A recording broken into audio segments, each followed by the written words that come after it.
Hello, good evening, good evening. How's it all going? Hope all is well. Today I'm going to be continuing with my quest line and also the complete DS quest line. Hope you enjoy.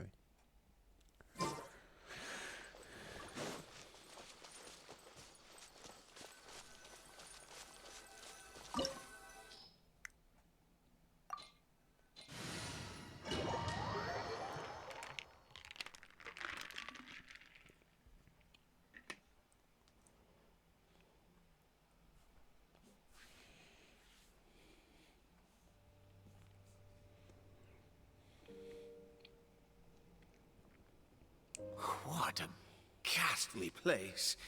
Has it always existed? I swear I've never noticed it before.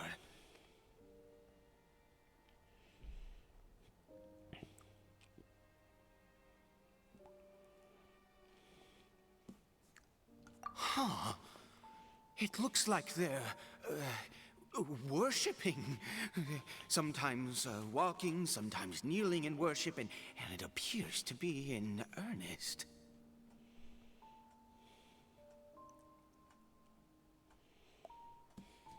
I've never seen anything like this in all my life. What in the world does this place conceal? Oh, there's only one way to find out.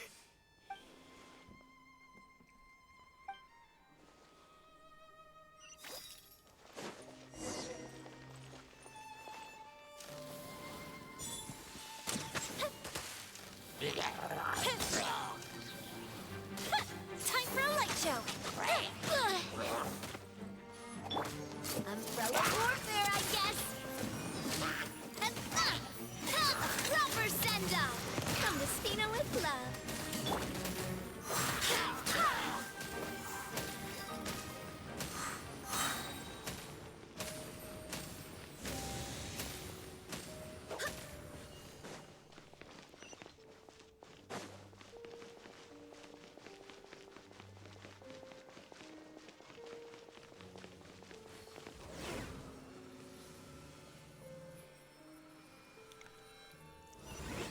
Is this a teleportation device?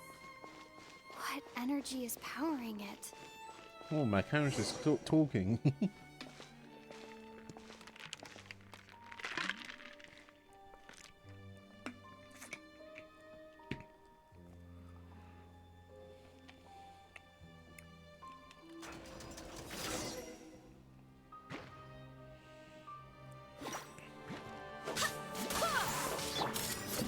Hey there! The fuse is lit! Here come the fireworks!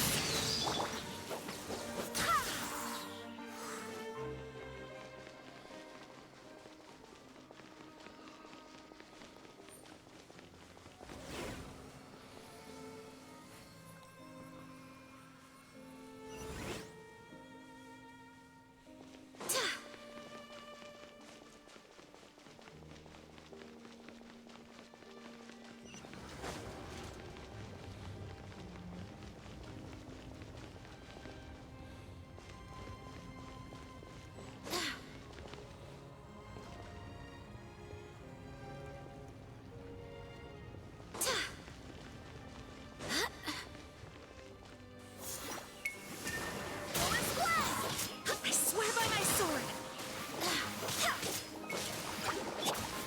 There is no escape!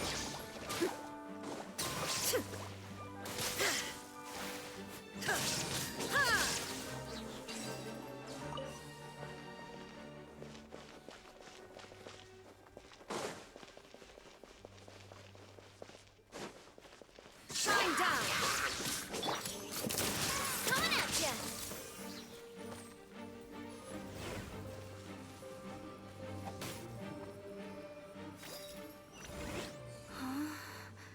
How did I get on the ceiling? Did the room turn upside down, or gravity itself?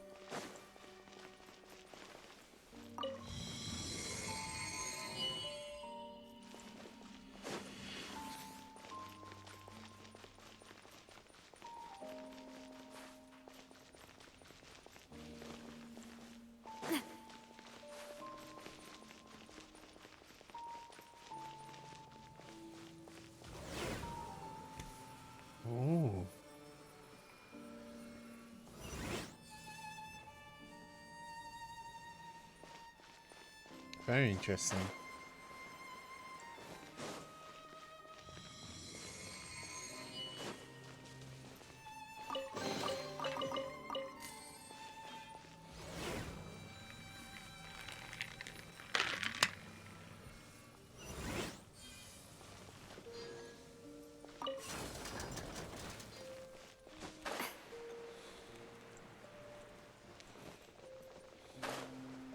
It seems like I need to find a place to insert the rune.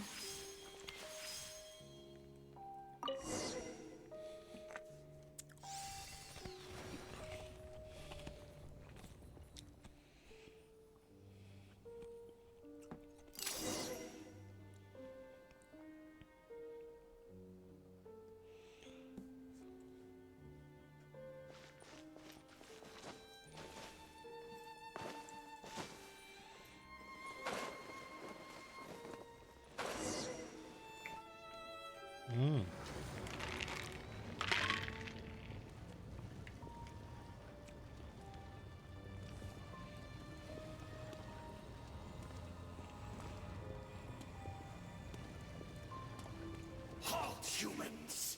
Fate has not granted you the right to...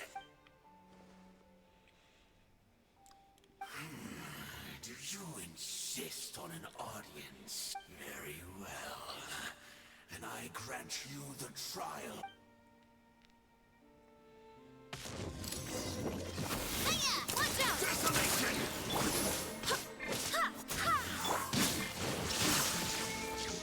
Torn to oblivion!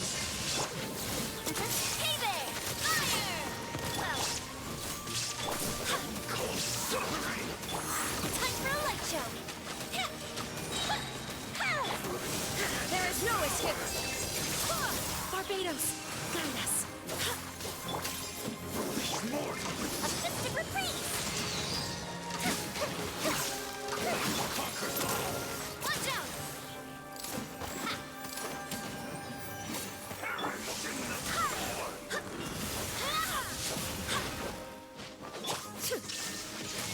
Desolation!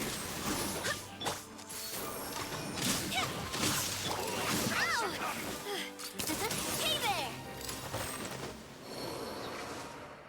Who was that?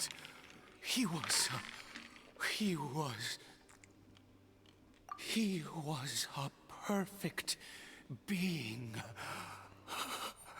I'm in awe. He had the most wondrous aura, a perilous yet beautiful power.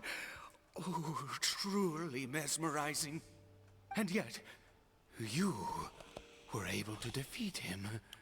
Oh, your strength is greater than I had imagined. Let's continue on. I find myself growing more curious by the second and more...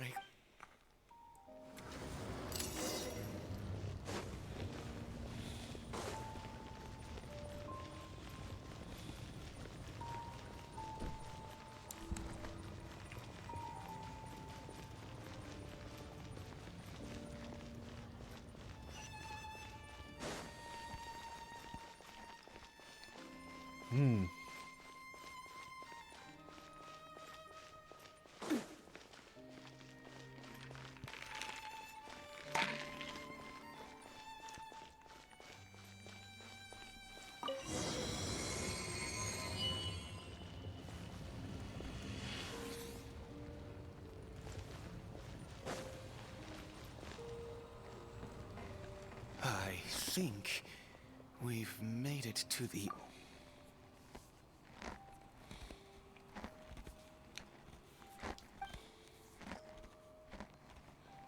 It looks similar to the one that I've seen before.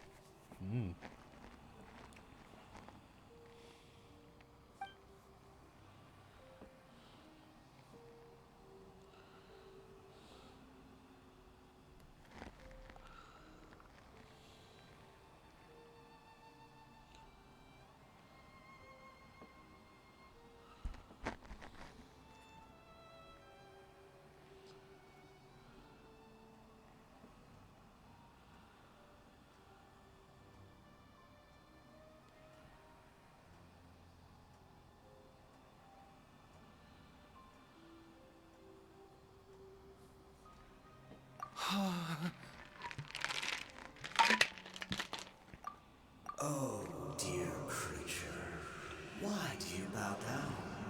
For fear of the unknown? Or for power that you covet?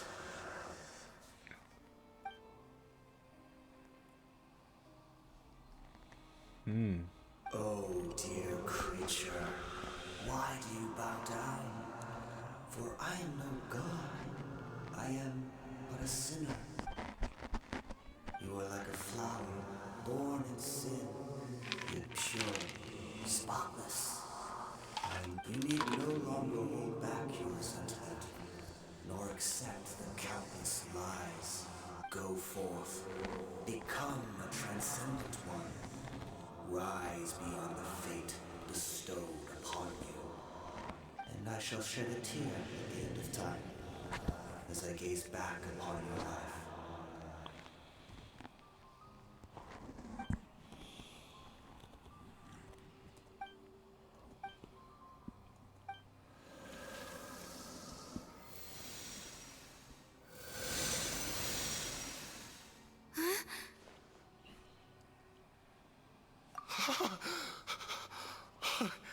What just happened? When I saw that thing, my heart was instantly at peace. I was overcome by a sense of awe, or I am.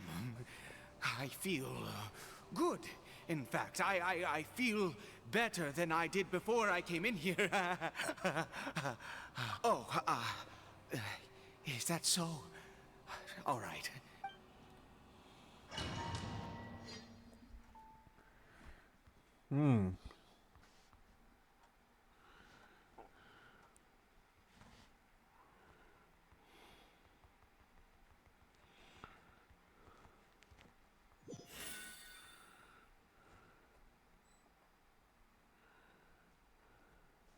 Cory Bear!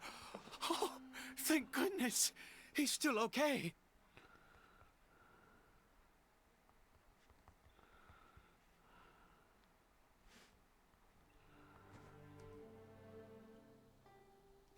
I have a strange feeling that what just happened was meant to be.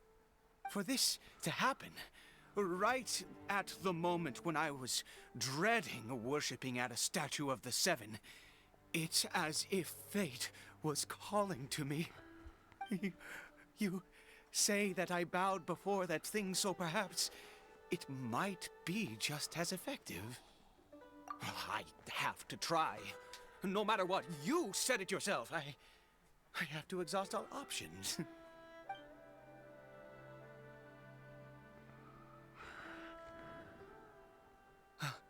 Cory Bear?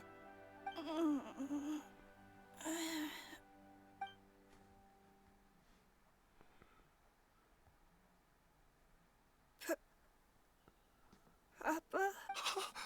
Cory Bear? Oh, my goodness, it worked! It's a miracle! Oh, Cory Bear, my dear son! You see, it worked! Cory Bear can speak again! Where's Mama? Mama is... Cory Bear, look at me. Do you know who I am? Of course. Your Papa. Yes! Salvation! Sweet salvation! Yes, yes! This is what this feeling is. How do you feel, Cory Bear? Are you fully awake now? Yes. It feels like I just woke up from a long, long sleep. I dreamed that I was hiding in a little room. I didn't dare go out the whole time, and I didn't want to either. Wait. My body! What happened to me? Is this me? Papa? What's happened to me? Don't panic, son. It's just... While you were sleeping, we went into a fairy tale world. There's no more Conry here. No more home. But Do you know what that means? No more red sky. No more end of the world. In this world, you have to be a little monster, but you get to stay with Papa forever. Am I dead? No, of course not. Look, Cory Bear, you still have Mama's scarf on your arm. That means she's watching over you, protecting you. So how could you be dead? Really? Yes, really. You've only just woken up, and this must all be very confusing for you. Just rest here for now. Things will get better. Oh, and you have to promise me something. Never take off your mask. Understand? Whatever happens, you mustn't take it off. Okay, Papa. I won't. I promise. Not since that day have I been so glad as I am now. I can't believe this is really happening. I knew that placing my hope in the Seven was a waste of time. I even worshipped at one of their statues like a common fool. Never before have I humiliated myself like that. Once a murderer, always a murderer. I was naive to think that the gods who conspired against us would ever offer redemption. But the God we saw in that cave, now that was a truly mighty God. Nothing like one of the Seven. That wondrous power, it was truly enchanting. Surely that must have been the... Now then, after one beseeches a god, and the god responds by answering their prayers, should they, do something to show their devotion? Piety is hardly my area of expertise. But a sinner? Oh, don't be absurd. You don't know a single thing about him. You and I have both witnessed his divine power. When has the Seven worked a miracle like this before? Never! He is a god, mightier than they, and yet you would call him a sinner. Oh, preposterous! No matter. Believe what you will. You cannot shake my faith. I am going to pay my respects with or without you.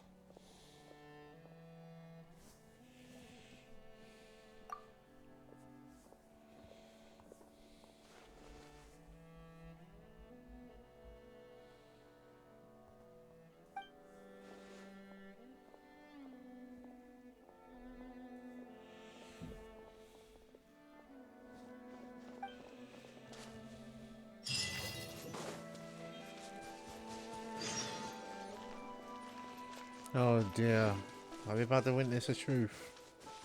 Goodness me, we're about to go and... Oh, that's a bit of trouble. Can we go and heal up first?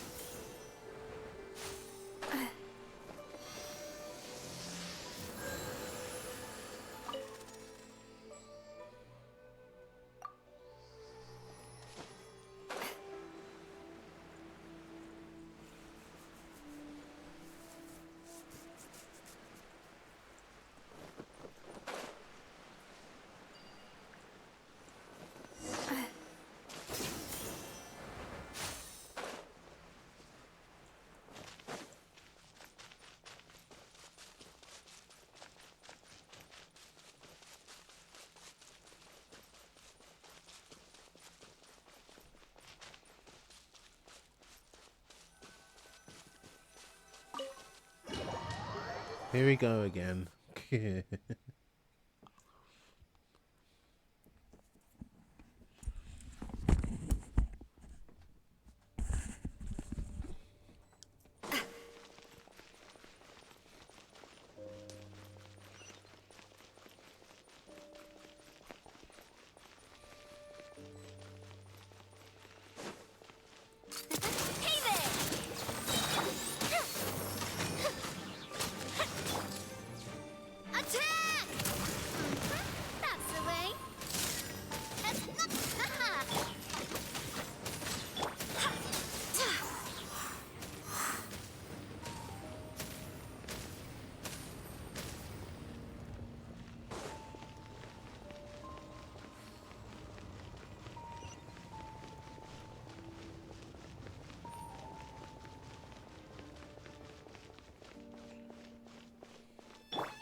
down. Inazuma shines eternal. Hey there! Hey there! Feeling lucky?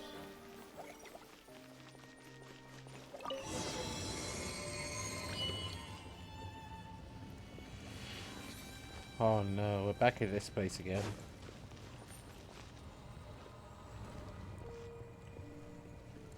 No. Impossible.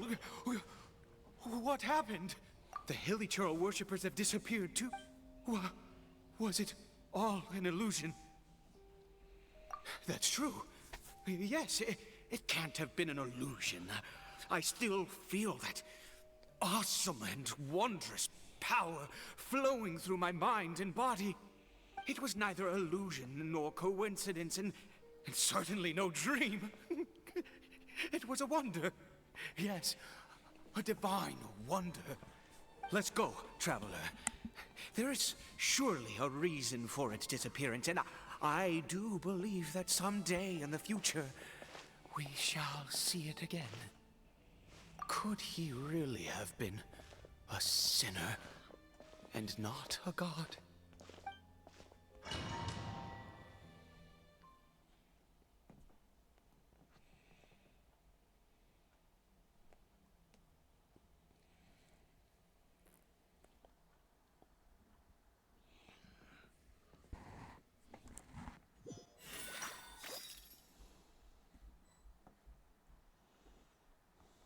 Kari Bear?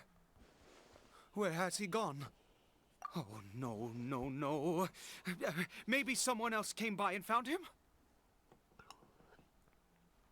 No, it can't have been that. There's no sign of a break-in and no sign of anyone having been here. This does not bode well. What if he's spotted by a forest ranger or an adventurer in his current... Wait a minute. This isn't how we left it. Oh, no. Did he...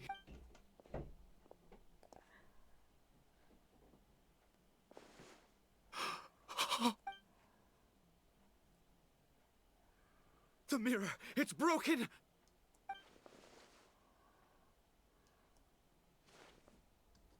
He must have taken his mask off and seen what he looks like beneath it.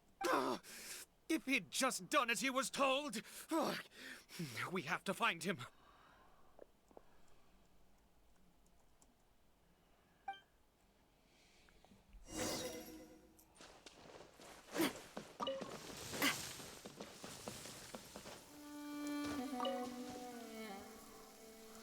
It's his scarf. He dropped it. Looks like we're going the right way. Come on.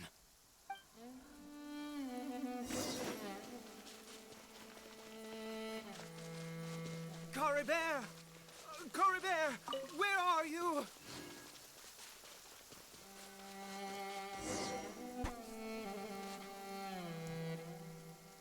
Curses!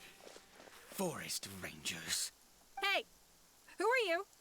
We haven't seen you around here before. What's your business here? Have you seen a Hilichurl? A Hilichurl should have come past this way. Have you seen it? I asked you first. Don't make this more difficult than it needs to be. I said, have you seen? Hey, whoa. Look, sir, there's no need to get so worked up. There are Hilichurls everywhere. What's the big deal? We see plenty of them out here. Exactly. Matter of fact, we just took out a few of them back there. Those dumb boneheads. You Forest Ranger scum! You spawn of the Seven are all the same. I'll have your heads if you so much as laid a finger on Kari Bear. You're raving mad! You've got some gall coming here to our nation insulting the Forest Ranger! Curse you all, Forest Rangers.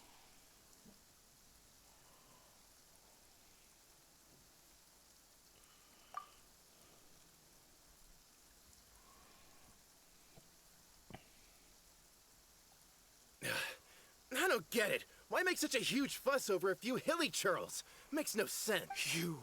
He'd only just regained his mind. How could you do this to him? So tell me, Forest Rangers, did you really spare none of them? Did you really take out every last hilly churl you saw. Jeez, you're really not gonna let this go. Fine, you weirdo. If you must know, I happened to cross paths with a solitary hilly churl when I left the team to, use the toilet. I was frightened at first, but it didn't seem to have any interest in me at all. It was just bumbling along in that direction. Yes! Wait, you're leaving? Not even a thanks for the info, goodbye?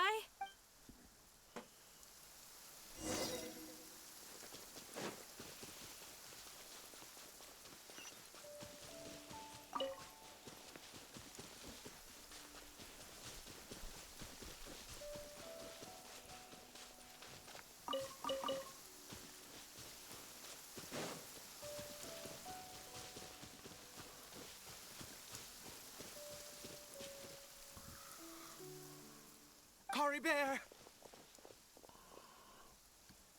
Cory Bear, stop! It's me!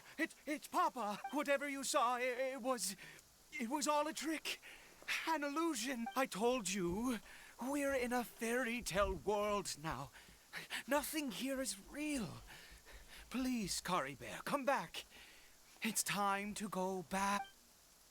Cory Bear? How could this happen? He regained his mind. He must be able to hear me. Come, Cory Bear. We have to go home now. Papa's here.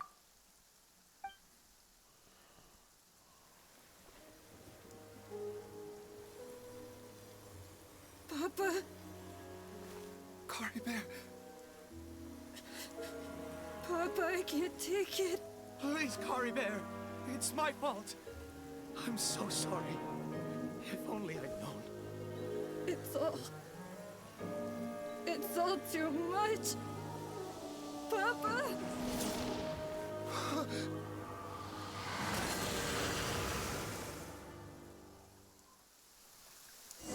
Oh no.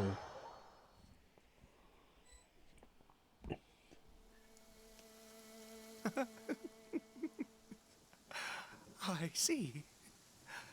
I understand now. Finally, it all makes sense.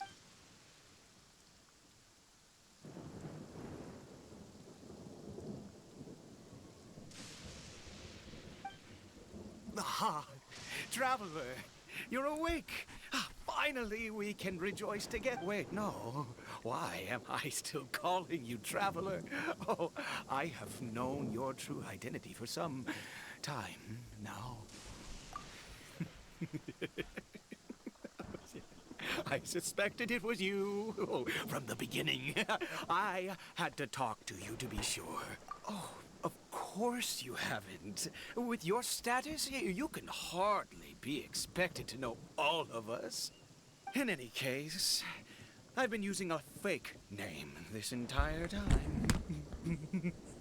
Ida is the name of a servant I once had. My real name is Clotar. Clotar Alberich.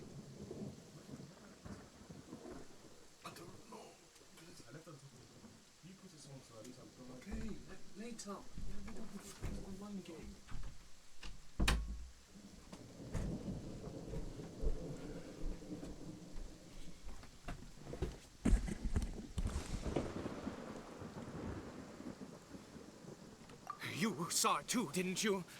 Unmistakable, the power inside Cory Bear and the power of the one you call a sinner. It was one and the same. Yeah. I am positive now. It's the power of the abyss, isn't it? Oh, at long last, I have seen it with my own eyes. That is no business of yours. A sinner. Yes. Salvation for a sinner can only come from a sinner. Cory Bear did not deserve his fate, but now it's wonderful. He will be able to weave his own destiny anew. Born into abject sorrow, he shall now become the loom of fate.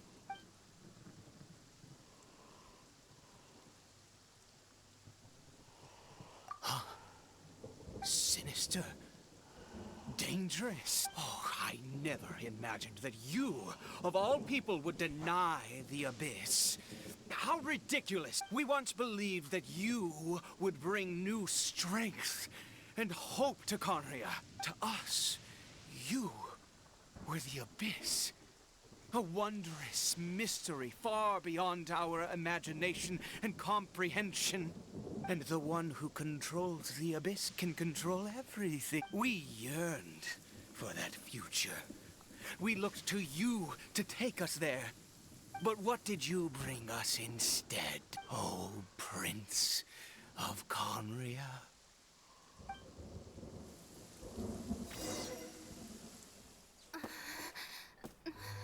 What did he just call me? Oh no.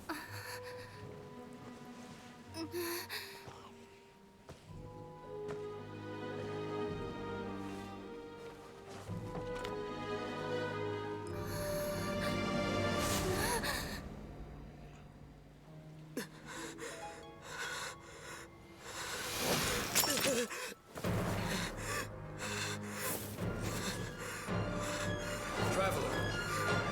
Hey, Traveler! Traveler!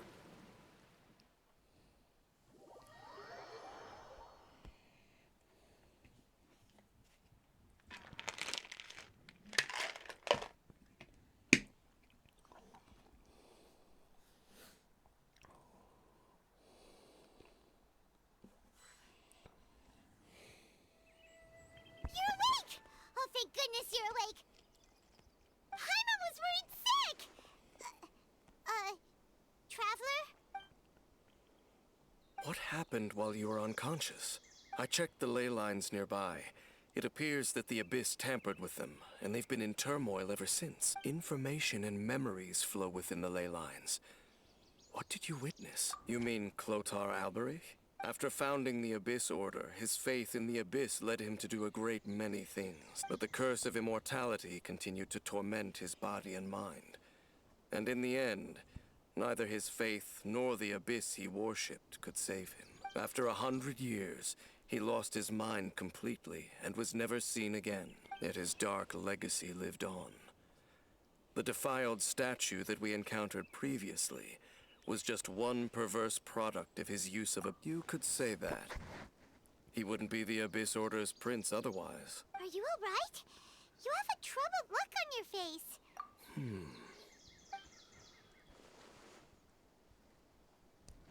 So you saw his memories from centuries ago, through your own eyes.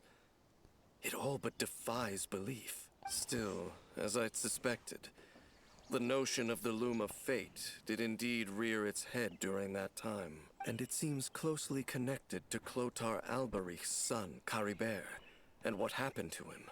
And yet your brother never breathed a word of this incident to me. I wonder, was that the moment that he decided to go down this path?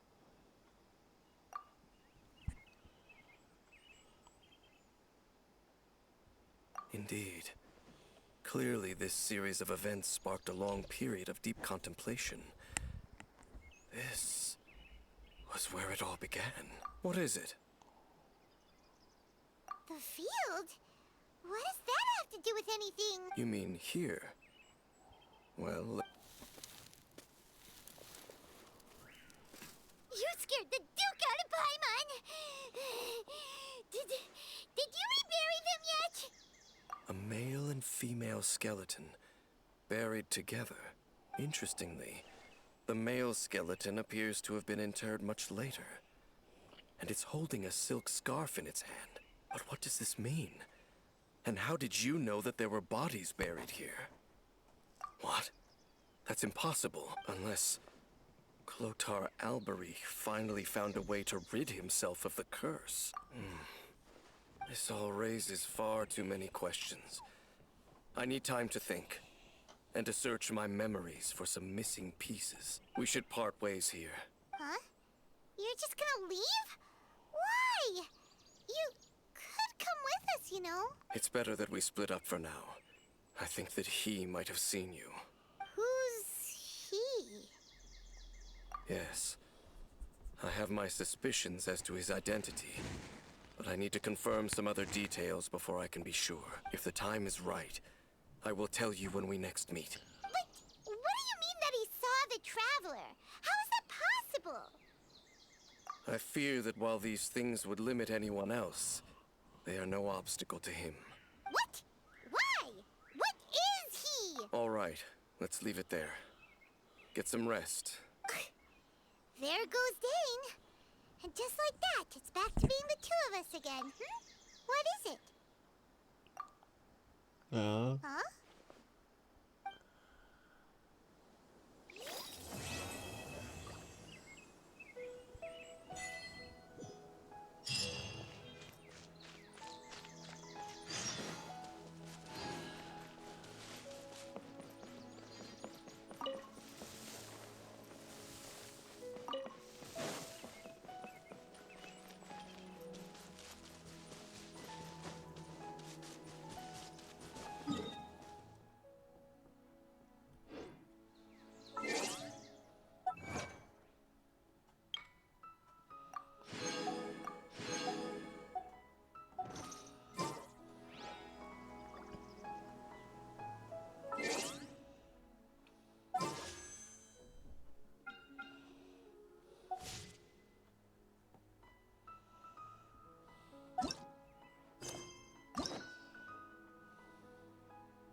This is gonna be fun, dear. After nearly an hour of completing that quest, or over an hour really, because I played earlier.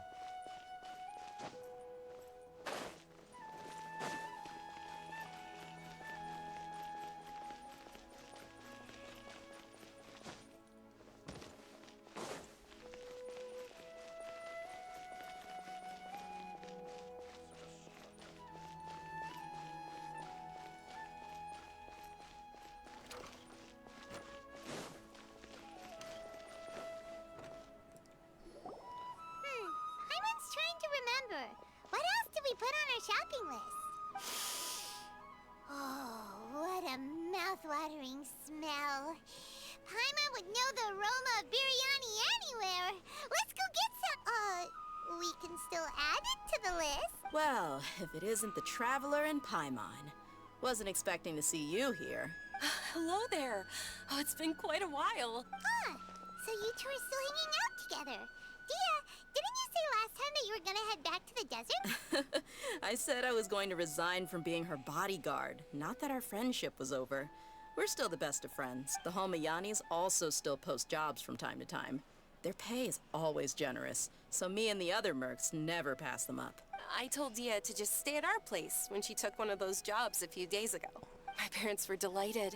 They even said that it always felt like we were missing someone whenever Dehya wasn't around. That sounds like something they would say, all right. They're always so welcoming. Anyway, the job is already taken care of, so I was gonna head back to the brigade as soon as I finished a little shopping. But the master kept insisting, and I ended up staying for another day. You can stay for as many days as you want, Dehya. Father hasn't even gotten around to treating you to his best dishes yet. You know I'm not the kind of person to stay put in one place like that, my lady. Don't worry, though. There'll always be next time. What? She said they'll treat you to the best dishes! Paimon can't believe you can still refuse that! But wait. Didn't you say last time that you would take me on a trip to the desert? Why don't you just take me with you today, when you leave? There are so many places I still haven't visited yet. I'm sorry, my lady, but no can do. There's still a few things I need to take care of back at the brigade. Besides, the desert hasn't exactly been the most peaceful place lately. Oh, come on. Not this again. That's also what you said last time and the time before that. I know, I'm sorry. Just give me some more time, and I promise I'll plan the best trip ever for you. All right, fine. To be perfectly honest, it's not that I wanted to go, it's more like I feel like something is off about you lately. Ever since you first set foot on the estate a few days ago, you've been acting anxious and even paranoid. Have you been delaying our trip because you've run into some kind of trouble? Nah, are you kidding? You're worrying too much. Would you swear on that? Friends shouldn't lie to each other, you know. I wouldn't pry any further if you're willing to swear on what you just said. But if something really is bothering you, then just tell me. You know I'll help you however I can. Oh, looks like Junior's Odd was onto something. You're too perceptive, my lady. Seems I can't hide anything from you. I just thought that nothing good could come out of telling you about the messy happenings of mercenaries. Knowing too much only leads to more trouble. Mercenary life is a dog-eat-dog world where Mora reigns supreme. Everything operates on a completely different set of rules. That doesn't change anything about what I just said, though. We're still friends, and I can only support you if I understand what's bothering you. My lady, you're not gonna stop until you drag it out of me, are ya? All right, I'll share what I know. Let's go somewhere else first. This isn't exactly the best place for a discussion. Okay, let's talk here. Just try not to draw any extra attention. As you may already know, the Eremites have both a lot of mercenaries and a complex organizational structure. Many mercs are no different than me, just going around looking for jobs to earn some mora. My brigade is called the Blazing Beasts. We're not a large group, but every member is loyal and brave. However, not all Eremite brigades are like mine.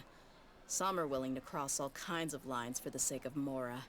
The most notorious is a faction known as Deshret's Relic. Deshret's Relics? Judging from the name, they must really look up to... Yep, you got it. I've heard that you've already crossed paths with Ain al-Akmar. They're one of the groups under the Relic's banner. Oh, you mean the group that tried to sell us the Divine Knowledge Capsule? Yeah, they weren't friendly at all. Deshret's Relics is composed of many smaller brigades like Ain al-Akmar. The Relic's headquarters issues orders to all brigades under his control. On any other day, I would want nothing to do with them. Unfortunately, though, the brigade that's stirring up trouble now is none other than Dakan al-Akmar. Dakan? I think it means beard or something. Believe me, it's a really stupid name. I found it insufferable for years. Anyway, the real issue is that Dakan al-Akmar is led by my father, Kusela. Say what now? I think I'm starting to understand your anxiety now. But what did they do? I won't go into details, my lady, but they've been involved in a lot of violent incidents. We're talking hundreds. Hundreds? Yep. The scenes tend to be quite gruesome, too. They strip the victims of all their valuables before murdering them. Not only have they targeted merchant caravans and ordinary citizens, but other mercenary brigades as well. That's beyond terrible. They won't even spare their own kind. I don't know how Deshret's Relic sees it. All I do know is that Dakan al-Akmar has become more and more aggressive over the last few years. If I don't do something about them, then even my brigade or the people of Aru village could become their next target. I just wish I knew what's driven him to do this. Yeah. How can your father do such terrible things? I don't know. People change. He's always been pretty pathetic. But at least in the past, there were still a few lines that he wouldn't cross. That's setting the bar pretty low. I mean, if he was even remotely decent, then why would I have to leave the brigade and cut all ties with him? He was loud and foolish, with no real sense of purpose. Instead of doing anything useful, he spent most of his time drinking and chasing after women. Of course, the other brigade members were just like him. Their ruckus would go on night after night. Sounds like a nightmare. What about your mother? Did she ever step in to stop them? Unfortunately, I never knew my mother. I'm sorry, Dehya. I didn't know. It's all right, my lady. That's pretty common in mercenary circles. Didn't I mention that my father was chasing after women? I was the result of one of those encounters with some random person. He told me that he wasn't sure who my mother was. And in any case, she never came to see me. He'd say, "You'll be fine as long as you remember to stick with Dad." But even then, he left most of the parenting to the brigade. The one thing I do remember is that he used to tell me stories. But the problem was that he had terrible taste. He only knew a few stories, and even those tended to be pretty stale. They were tales of desert warriors defeating dragons in the forest, or stories of mercenaries rescuing princesses from rebel armies. Sounds like your typical fairy tales. More or less, yeah. They were interesting maybe the first or second time around, but after about 20 repeats, they started to get a little dull. He seemed to think those stories were the best things ever, though. He was so into them that he'd call the whole brigade over and make them perform the whole thing as a play. Even the toys he gave me would all be story props. I'd get helmets, shields, and toy swords. It was only much later when I realized that the shows were more for him than they ever were for me. What an interesting guy.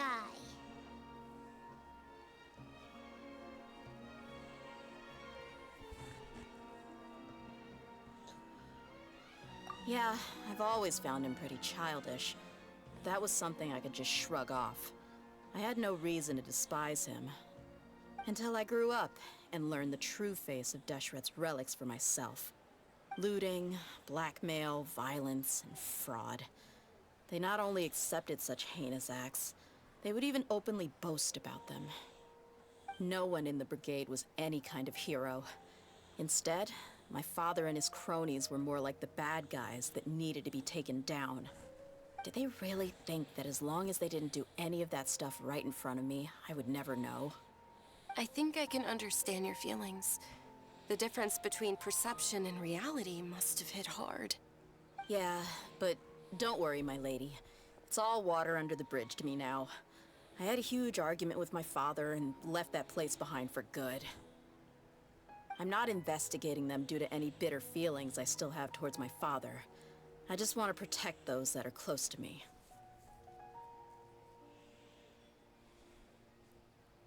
Yeah, I told the boys to gather as much information as they could. Most of the reports concern violent incidents, but there's also some talk of smuggling. I see.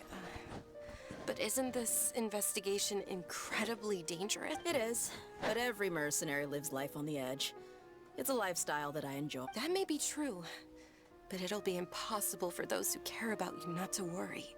Well, now you get why I didn't want to share any of this with you. What should we do? They both have valid concern. Huh? But there's no need for you to get caught up in this mess, too. Well, she's super tough, so if she went into the desert with you, then Paimon bets the problem will be solved in no time. I'm inclined to agree. I'd feel a lot more at ease if you took her along to help. I'll wait for news from you in the city until then. Please, stay safe. I'm honored that you care so much for me, my lady. All right, then let's get moving. Our first stop will be Caravan Rebot, where we can catch up a bit with my fellow mercs. I'm super awesome.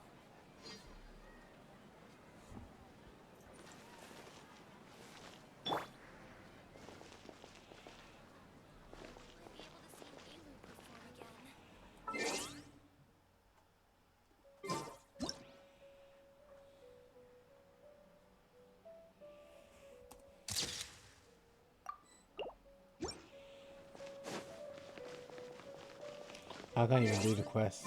Ah, unfortunate. Oh no.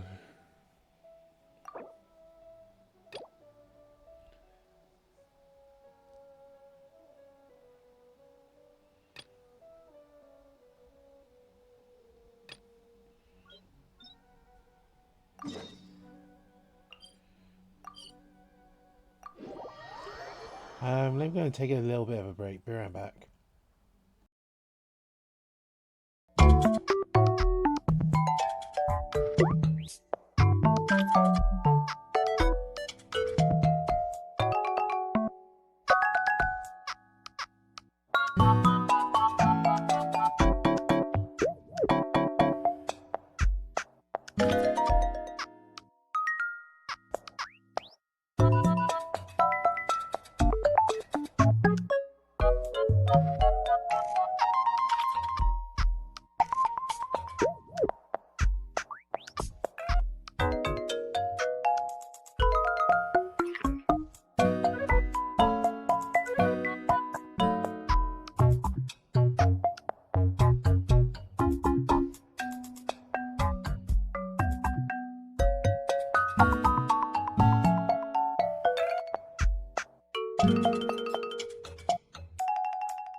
Let's continue.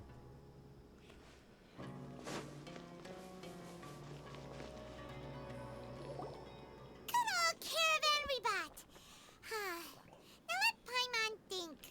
What were we up to the first time we came here? Oh, Paimon remembers. Nahita's consciousness had been trapped by the doctor, but we followed the clues she left behind to help her. So much time has already passed since then, and it seems Sumeru's changing for the better now that Nahita's in charge, right? Paimon just hopes this peace will last a long time, and then Nahita won't have any more new problems to deal with. Yeah, guess you're right. We somehow always find ourselves right in the thick of it. Who knows what, come to think of it? Maybe it's all because of you. Maybe you're just a magnet for trouble. Huh? Me? Before Paimon ran into you, Paimon never ran into any trouble. At most, when she was super tired, Paimon got caught in some strange whirlpool and sucked out into sea. And even then, you fished Paimon out. Anyway, for Nahita's sake, maybe we should think about heading to our next destination for now. Ah, look who it is. Running into you in a place like this? I can see you two still love wandering around. Oh, it's Dehya! Since when are we just wandering around? We're usually taking care of some serious business. Even though it may have nothing to do with our journey. But never mind that. What brings you here? I just finished a commission in the desert for a usual client of mine. Nothing too interesting. Just escorting a shipment of goods. I'm on my way to report back. That's when I saw you two all the way over there, chatting away. What were you two talking about? Huh? You serious? Can't say I saw that coming. But you are travelers after all. I guess you'd never stay for too long in one place. Bumping into you like this will become a rarity. I'm starting to feel sad just thinking about it. Hey, how about I gather a few mercs to escort you two? What do you say? Thanks, but no need. Oh, Paimon had no clue you'd miss us so much. But don't worry, we'll come back to see everyone when we get a chance. Sounds good. All you need to do to get to Fontaine is cross this stretch of desert and navigate some waterways. Knowing you two, I'm sure it won't be any... So, when are you leaving? Oh, wait a sec. Paimon just remembered there are still a few dishes in Sumeru that Paimon hasn't tried yet. Now, where's that list Paimon made?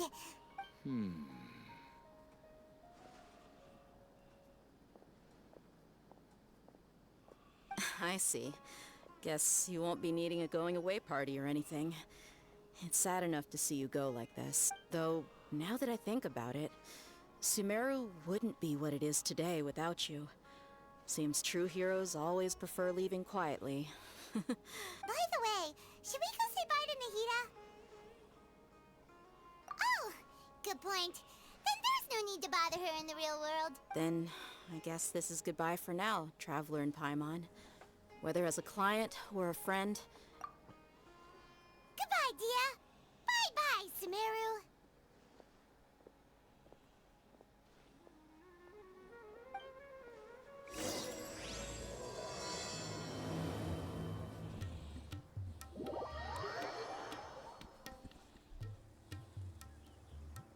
Hey, Dehya, you're back.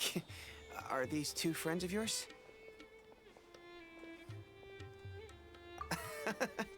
Likewise. I don't even know what There's happened. no need to be so formal with us. We're a pretty casual crew. Anyway, since we've got newcomers, let me fill you in on what Dakan al-Ahmar's been up to lately. They've become extremely aggressive. Apparently, even their own now have become acceptable targets. They even attack other relics brigades, just the same as any other mercenary. Even the most ferocious beasts still protect their own. It sounds like they've thrown that straight to the wind. That's right. Once they've collected enough loot off the other mercenaries, they sell it off to a different brigade, or turn to merchants on the black market. A portion of their profits is immediately exchanged for more food and weaponry to be used in their next violent operation. That's terrible. Yeah, and it really makes you wonder why they're so desperate for Mora. A few days ago, Isham and I trailed them for a while, and even disguised ourselves as merchants to conduct trade with them. We were able to learn a few things from the exchange. Rather than saying they're out to plunder and hoard Mora, it'd probably be more accurate to say that they're experiencing an internal power struggle. Wait, a pout? You heard me right. The vast majority of their victims are mercenaries from the other brigades of Deshret's relics. If their only goal was Mora, they could have gone after anybody. The targeted nature of their attacks points to a power struggle between the different brigades within the relics. That's the only plausible explanation we have. Unfortunately, we weren't able to find out anything more specific. It seems they're also trying to keep things under wraps. Oh, one last thing we discovered was that over the past few years, as Dakan al-Ahmar became more and more active, Deshret's relics as a whole became a lot weaker. Sounds mighty strange to me, too. Haroon, you can leave the rest of the investigation to us. Gotta say, though, I didn't expect you to go on a whole undercover mission during the few days I was gone. Sounds like you were really putting your necks on the line, no? Nah, it was nothing. We're just as concerned about the situation as you are. The Khan al-Ahmar is your father's crew, after all. What he said. Besides, Dehya, haven't you done more dangerous things than all of us combined? What we did is nothing compared to your experience. Yeah. And while they went to talk with Dakan al-Ahmar, I took a look at the last camp they attacked. Any survivors of the attack were already long gone. There was nothing of value left in the camp. Ah, Hisham and Khalaf. You're here too. We rushed over as soon as we saw you come into Caravan Ribat. Although this new friend of yours looks a little green behind the ears, I'm sensing a special vibe from her. Now that we know you'll have a capable partner with you, we can also rest easy. Hey, what about Paimon? Feel any... Oh, you're also planning to tag along with them? Of course! Paimon is the traveler's most important guide. Wherever she goes, Paimon will follow. Oh. In that case, then you'd better take care of her too, Dehya. Don't underestimate Paimon! Don't worry about her. She may look tiny and helpless, but she's been through just as many battles as the traveler here. Even if she had only survived on sheer luck, then that alone would still make her quite formidable. I had no idea. I guess I shouldn't judge by appearances. Oh, one other thing, Dehya. When you're free, why don't you update the deputy about your upcoming schedule? We held another recruitment event a few days ago, but everyone only came to see the Flame Main. You weren't around at the time, so people were pretty disappointed to only find our crew of rough... The deputy put a lot of effort into the event, but it was basically for nothing. Only a few people chose to stay, and that really got to him. Sorry to hear that. I'll be sure to bring him some great liquor next time. I left in a hurry, and I couldn't make it back in time for the event. Gotta admit, I can understand their disappointment, though. You're our brigade's main selling point, after all. Now, if only the deputy could figure out a way to bring a few more smoking hot members into our ranks. Keep dreaming. Remember the last time I invited a couple gals into the brigade? You all just froze up with your mouths gaping. The awkward silence and weird expressions left quite the impression on them. They were originally interested in joining us, but after that, they both told me they were too uncomfortable to stick around. Hey, didn't we agree to... Huh? Wait, are you serious? Why have I never heard about this? I don't think you were part of the brigade yet. Are you kidding me? I missed a once-in-a-lifetime moment like that, and you weren't even gonna tell me? All right. We can tell you about it later. Now's not the time. Hey, don't you try to change the subject. You and Hisham get your butts over here and tell me every... Are they? More or less. There aren't many rules or graces when it comes to mercenaries. We're used to just speaking our minds. If someone starts getting under your skin, you just yell right back at them. But we also don't tend to take many things too seriously. Being direct and getting it all out of your system as soon as things come up is better than keeping everything bottled up. That's also why I never spare their feelings when I talk to them. If I want to laugh, I'll laugh. If I'm angry, then I'll unload on them. It's hard to stop once you get used to it. Though, I can never do that when I'm with the Homayani. Hey, knuckleheads! Can you at least tell me the rest of the intel before you go back to your bickering? Yeah, you hear her, Khalaf? Told you we gotta focus on the investigation first. I drew up a map. Right here is the spot. There you'll find the merchant caravan responsible for getting rid of Dakan al-Ahmar's looted goods. All you gotta do is wait and ambush them in the evening. They'll have no idea what hit them. Perfect. Thanks for that. Be sure to pass my regards to everyone else in the brigade as well. Will do. You stay.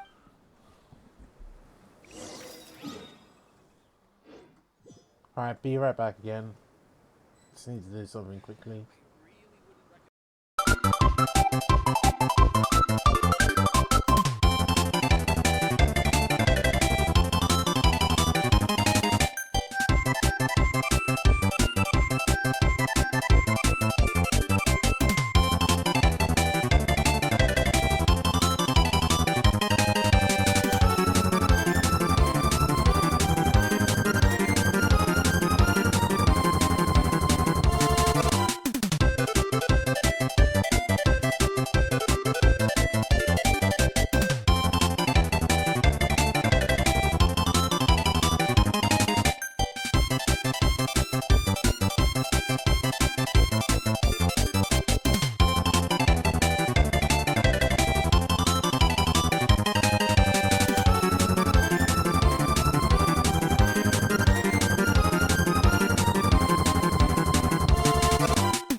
Okay, back again. Let's continue.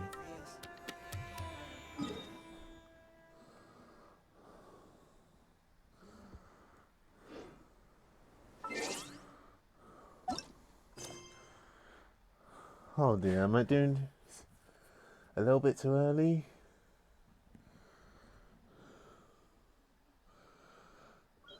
Yeah, a little bit too early with Fontaine. Let's focus on completing the mission.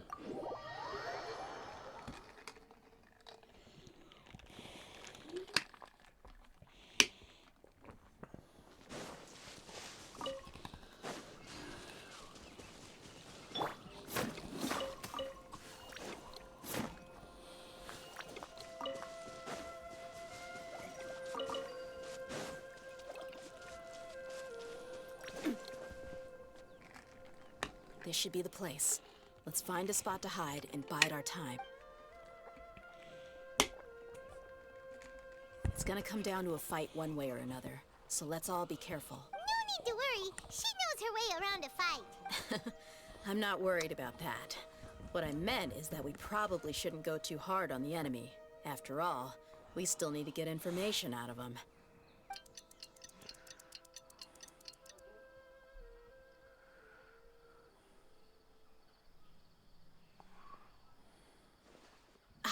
Here they come. You ready? Let's not give them a chance to react and end this quickly.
My people are used to the desert life, but still, I hope that one day they'll be able to find an oasis of their own and leave the sandstorms behind for a better life.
The desert's a tough adversary, but at least it doesn't hide anything. What you see is what you get, and whether you take on the challenge is entirely up to you.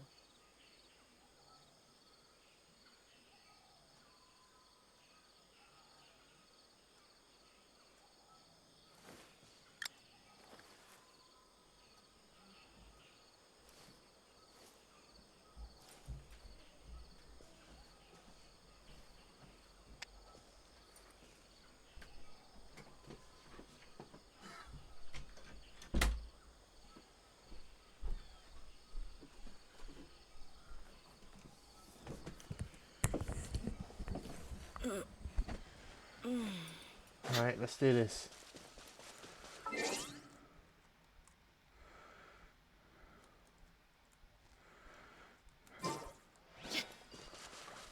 Close enough. Feeling lucky today.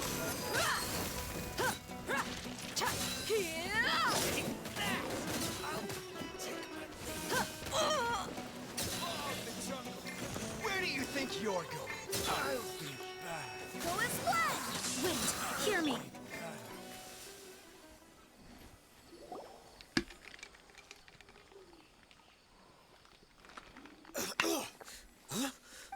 You're the Flame Bane. Good. That saves me an introduction. All right, time for a little talk. Are you buddies with Dakana Lakmar now? Tell me, what are they at? You know the code of being a mercenary just like everyone else. The first rule is to never divulge key information about our employer. What makes you think I'd talk? That might have worked on an amateur, but I know you're just looking to protect your reputation. Think about it, though. What's your reputation worth if you won't have the other tools you need to succeed in this line of work? Tools like, I don't know, your limbs or eyes. You've got 5 seconds. You might want to think twice about how much your employer's information is worth to you. Whoa! I'm not joking around. We can do this the easy way or the painful way. 2 seconds. I'll save you the trouble.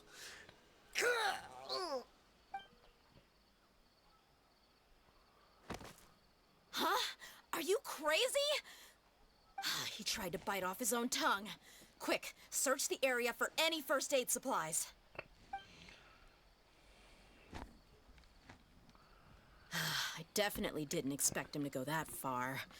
Thankfully, the wound wasn't too deep, and he just passed out from the pain. But why would he be so extreme? I just wanted to test his mettle. You can get a lot of mercenaries to talk just by threatening them. I didn't expect him to be willing to go through so much pain just to deny us some intel. Well, he's out cold for now. We could wait for him to wake up, but maybe it's not a good idea to interrogate him any further. What should we do? Yeah, don't worry about it. It'll be a waste of time to interrogate him again after that. He might just hurt himself again if we start asking. There are lots of goods around here. Let's search the area. Maybe we'll be able to find something. I'm really sorry.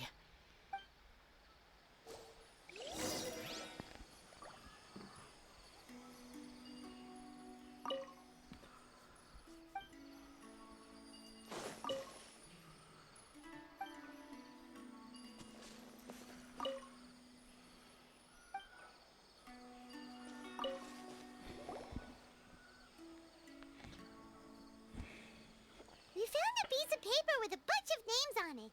Maybe it's a record of something. Let me take a look. If this really is a merchant caravan, they should have a record of their transactions. Yep. I see an entry for Dakana Lakmar right here. Kusela, Idrisi, Bashar, and Takriti.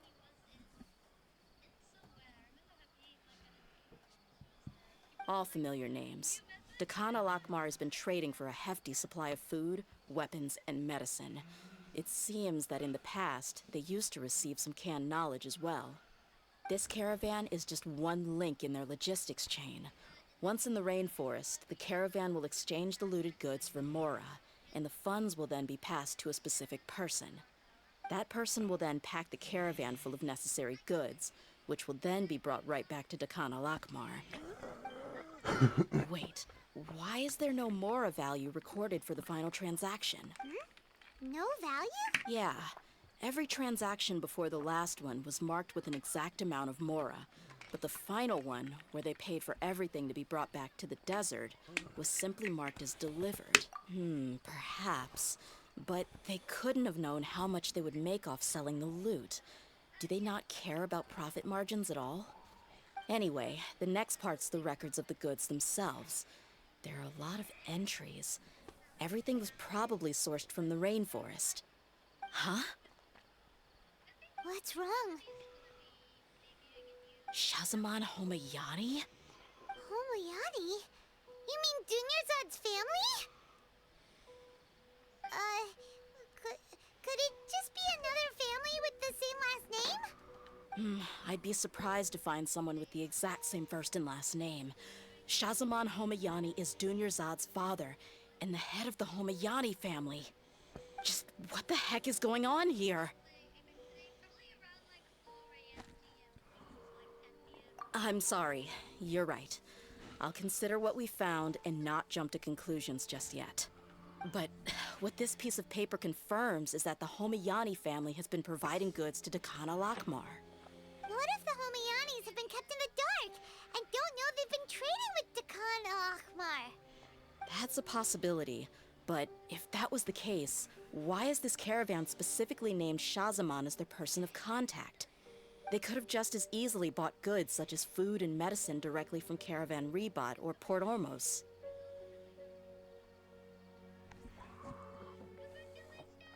Yeah, funding violence and looting. The brigade gets the goods, and he is paid the proceeds from the sale of the loot. But why would he do something like this?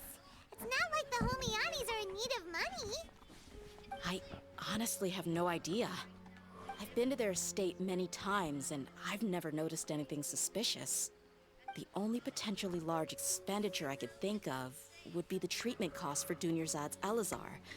Maybe they borrowed a lot of Mora in the past? But that's still just a speculation. I don't think the Master would stoop so low to make Mora. You're probably right.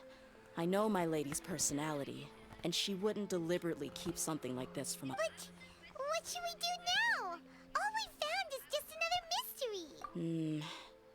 If you ask me, we already have no choice but to confront her about this. I'm not worried. It's too early to make a verdict yet. I still have faith in... Let's go find my lady again. If we're lucky, we can not only... Dehya, are you sure this is the best decision?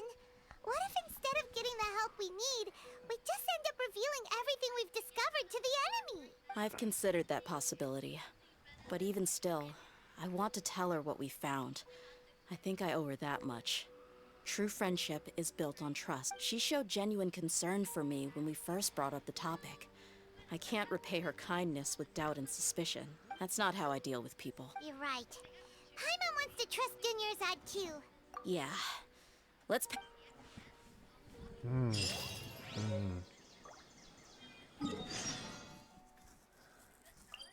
All this investigation. I just hope she doesn't betray us. That'll be the ultimate betrayal. It's so sad. It'd be so sad.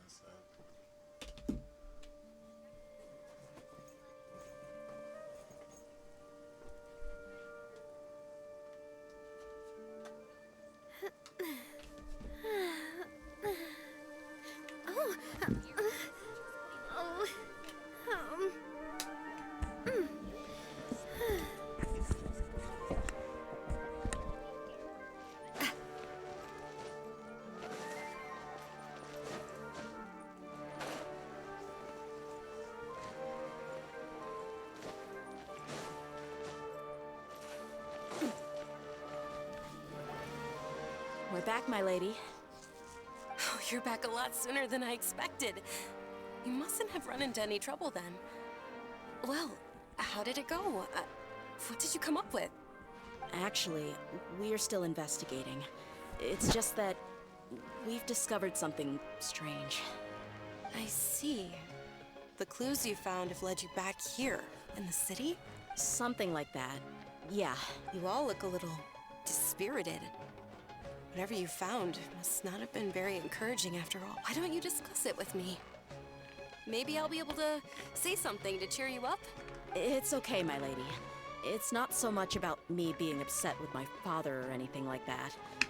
How should I put this? So something is wrong.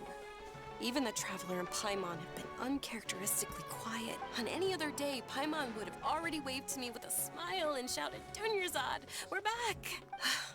So tell me, what happened? Well? My lady, please prepare yourself for what we're going to tell you next. It concerns the Master. The Master? You mean my father? Okay, I understand. Don't worry about me. I'll listen as attentively as I can. My father has been supplying goods to Dakan al-Akmar?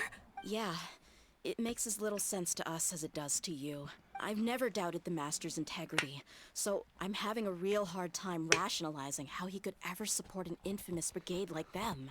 Maybe he's not actually aware of the full story and just stumbled into the deal by accident. I can't help but agree with the Traveler. Huh? You mean you feel the same way, Dunyarzad? Thank you for sharing all this information with me. Since you've told me everything you know, I should also tell you about some doubts that I've been harboring for quite a while. In the past, I thought that my father hired a bodyguard for me so that I wouldn't run away and get lost. However, there are plenty of capable mercenaries in the Corps of 30. Why did my father go out of his way to hire Dehya? About that. Well, the Homayanis really needed bodyguards, so they reached out to the Blazing Beasts. Later, the Master told me that I was one of the best mercenaries he'd ever seen, and that I should stick around to become one of his bodyguards. He offered me a pile of Mora, so I just signed on. Well, but that didn't really answer my question. Just think about it. Why did my father specifically reach out to the Blazing Beasts? Maybe the Corps of 30 just didn't have anyone available, or maybe someone recommended us. I've never given it too much thought. I think I get what you're saying. you'd think none of this was a coincidence. Precisely. At first glance, nothing seems strange or out of place. But there are many parts of the story that don't actually make any sense. If my father had always been in contact with the Khan al-Akmar, then it would make sense for him to bring Dehya into our house. You mean the goal all along was to get Dehya to be your bodyguard? No, that's too much of a stretch. I cut all ties with my father a long time ago. He has no control over my life anymore. But that still doesn't rule out the possibility that your father has still been trying to influence your life without you knowing. So, the Master was not likely an innocent victim in all of this? Sorry we put all this on you so suddenly, Dunyarzad. It's okay, Paimon. I should actually be thanking you. Regardless of his reasons, if my father has truly been funding a violent group of mercenaries, then it's my duty to bring him back to reason. But is that really the right thing to do? My father has committed many atrocities and deserves all the punishment that he has coming to him. I have zero sympathy for him. You may call me an ungrateful child, but my feelings will remain the same. However, the Homayani family has treated me with nothing but generosity and kindness. If we decide to investigate this further, we could end up implicating the entire Homayani family. I would be biting the hand that's fed me over all these years. Dehya. It's all right, Dehya. If anyone were to ask, you could always just say that I'm the one who instructed you to get to the bottom of this. You don't have to do that, my lady. I'm not conflicted because I'm afraid of taking responsibility. Besides, you're the one we should all be worried about right now. Hey! It's still too early to give up hope! What was the thing about friendship again?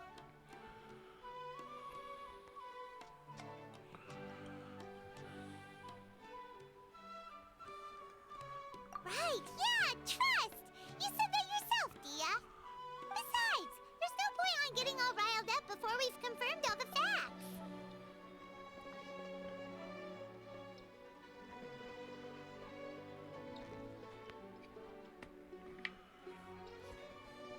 Thank you, everyone. That makes a lot of sense. I guess I should always remember the trust that I've placed in people. In which case, my lady, could you ask the Master to come out and have a chat with us? Sure thing. I also hope he'll be able to give us a logical explanation. Let's meet at the usual place then.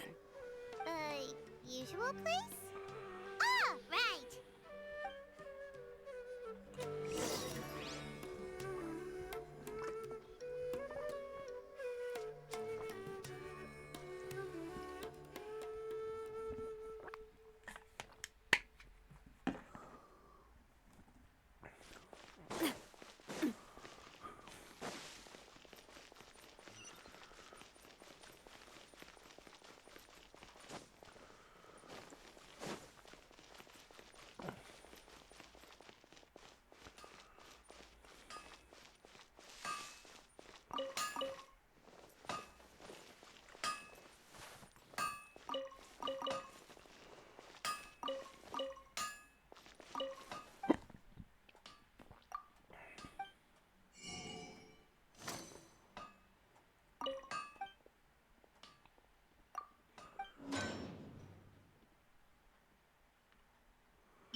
Thank you for coming, sir.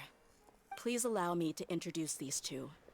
This is the Traveler, and next to her is her travel companion, Paimon. Yes, my daughter has mentioned them from time to time. It's a privilege to finally meet them in person. But we may skip all the pleasantries for now. What is the important matter you wish to discuss with me today? Well, we wanted to bring this transaction record to your attention. There's something on this record that we're all pretty curious about. So, that's what you found. Huh. Seems like I can't keep everything from you much longer. If you wouldn't mind, we'd like an explanation. Well, it's a long and difficult story. And to be perfectly honest, I'm not sure if I'm doing the right thing. What I do know, though, Dehya, is that the truth will bring you no solace. If anything, it will likely cause you a great amount of anguish. Wait. Me? Yes, I understand perfectly why you came to see me. And I am touched by your collective commitment to do the right thing. But knowledge always comes at a price. And sometimes, as they say, ignorance is bliss. Your father, Kusela, and I both believed that. Of course, you have the right to seek and learn the truth, but I must warn you.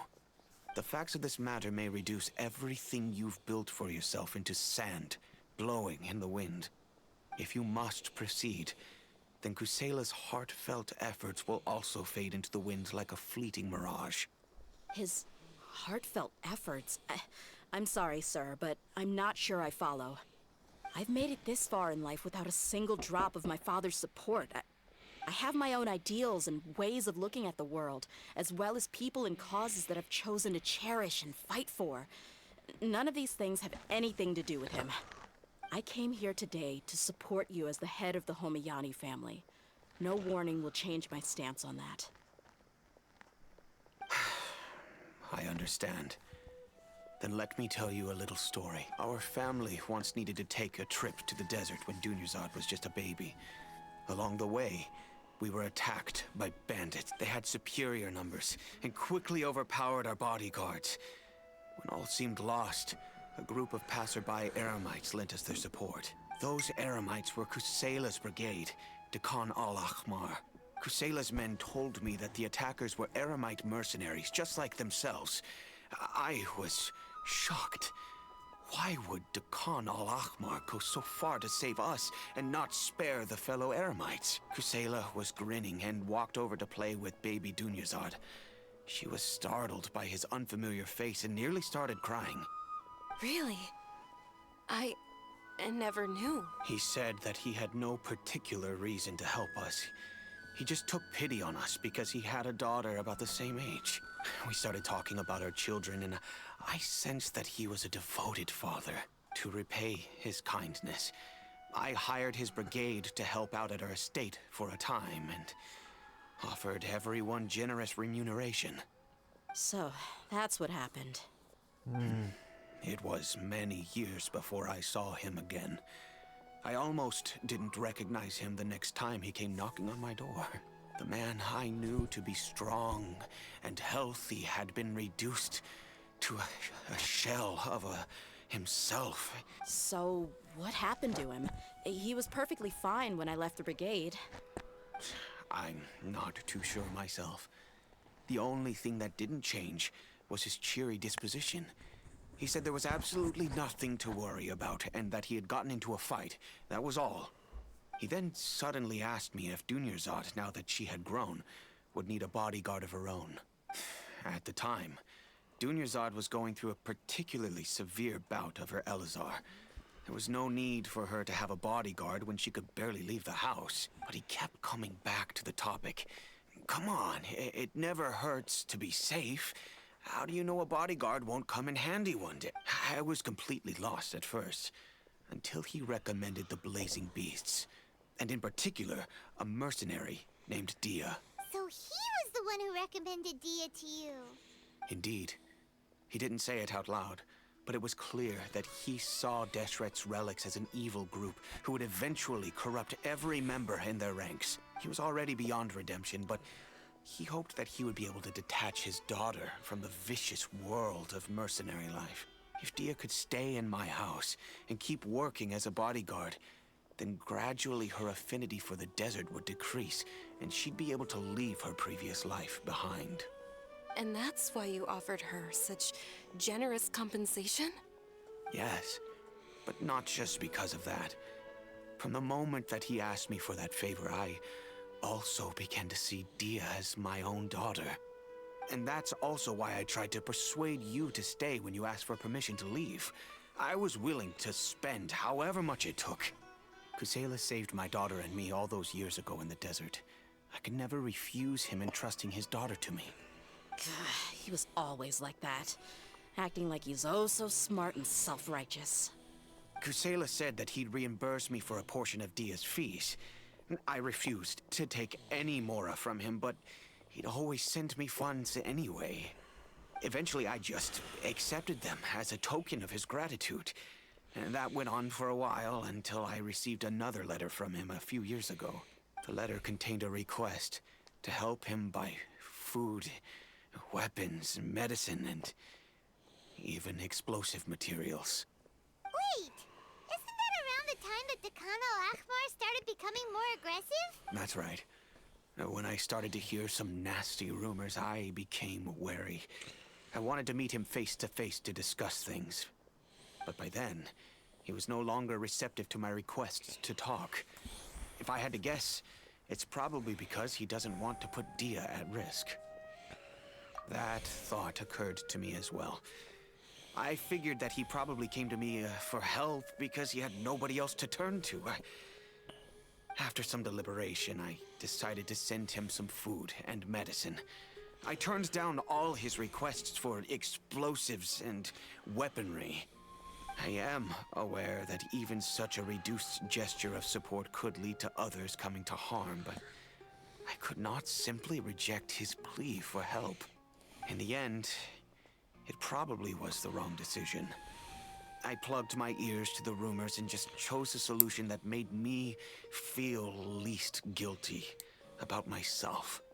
If you can, please tell me where he is now. None of the things he's doing right now make any sense if he's just trying to keep me from getting tangled up in his world. If all he wants to do is steer clear of me, then maybe he shouldn't have brought me into this world in the first place. Oh no. Dehya, please don't feel that way. I'm just angry because I can't wrap my head around any of his actions. Another way? I don't know. I knew him, and he was nothing more than a childish brute. I can't understand what's going through his head. But I guess you do have a point. We haven't uncovered the whole truth yet. We still need to figure out his exact actions and reasoning for these last few years. I'll do my best to help. Of course, anything between the two of you would need to be resolved between you and him alone. I don't know Kusela's exact whereabouts. Outside of supplying his brigade with some goods, I tried my best to avoid getting involved any further with him. However, there's a man on the list named Jawed. He used to be a mercenary in the desert and is now a member of the Corps of 30. He's responsible for supplying weapons and liaising with the Dekhan al-Akhmar's merchant caravan. I think he should know Kusela's whereabouts. I've heard that he likes to have a few drinks alone and enjoy the cool wind at night outside the tavern. Maybe you'll be able to find him there. Understood. Thank you, sir. Then I guess this is bye for now, unless... I'll stay and be with my father here. To be honest, I'm still a little dazed and haven't finished processing everything quite yet. My father has indeed done something wrong, but if I think about it, I'm also not sure if there was a right way to handle this problem. I feel like our only course of action is to turn everything we know over to the Corps of 30 and let them render judgment. Yes. I am prepared to accept whatever verdict they choose. It's time to face my mistakes.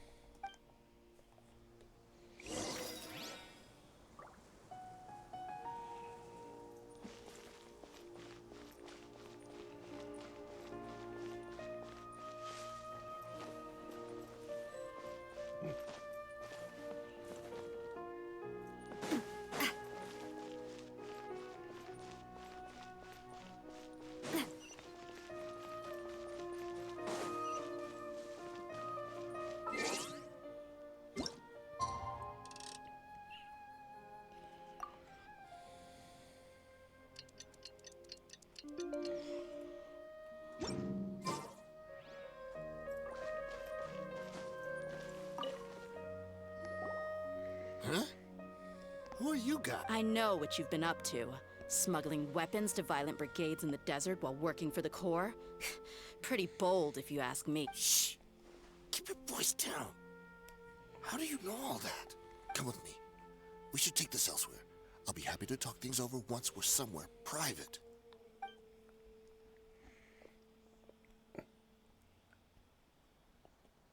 This place should do. All right. Back to my question. How did you all know about me? Don't worry about that for now. You know what kind of punishment you'll face once we report you to the Corps, I assume. Wait. There's no need to jump the gun. Let's talk this out. What are your terms? So what's in it for you anyway, Mora? Well, I was a little tight on money at the time, and Kusela took good care of me in the past. I weighed it in my mind, and I couldn't find a reason to turn the opportunity down. I wouldn't only be helping my benefactor, but I could also make some quick Mora. Let me tell you how it is. We're investigating Dakan al-Akmar, and we're gonna put an end to their operation. If you provide some help for us, then we might just put in a good word later to reduce the terms of your punishment. Hey, why don't we discuss this a little first? Listen, I made quite a bit of Mora from my last run. You just give me a number, and I'm sure we can... Shut it. My patience is running out. You should know when a mercenary is after something other than money. All right, sheesh. But you gotta promise you'll put in some nice words for me later. They're always on the move. Here's the spot they were at the last time I made my delivery to the desert. Feel free to go have a look. I'm just telling you though, it's not on me if they're not there anymore. Sure. And then you can forget about any nice words from us. Hey, come on. Now you're just being unreasonable. Really? And how do I know you're not leading us straight into a trap? Don't forget, you're the one with no bargaining chips. All right, I get it. Why don't you go take a look, and if they're not there anymore, I'll try to figure out something else for y'all. Now that's more like it. Let's move. And as for you, try to stick around the city until we get back. You don't want us to call the folks from the Corps and have them drag you back to the city. Don't worry.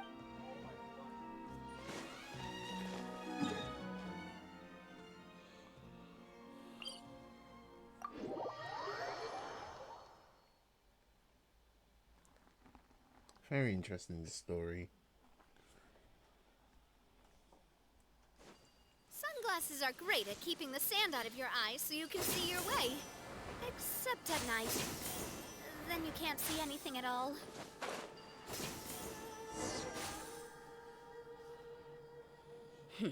Seems like we're in luck. That should be their camp, right? Let's go. We'll finally get to the bottom of this ourselves. I'm here to see Kusela. Tell him to get out here. Dehya, why are you here? Where do you think you're going? Go sit still! Hi!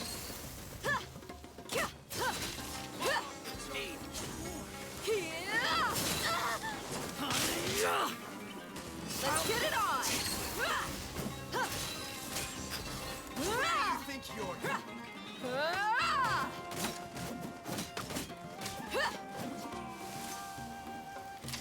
Haven't you all done enough? Oh, so are you also here to stop us? Stay out of this. It's got nothing to do with you.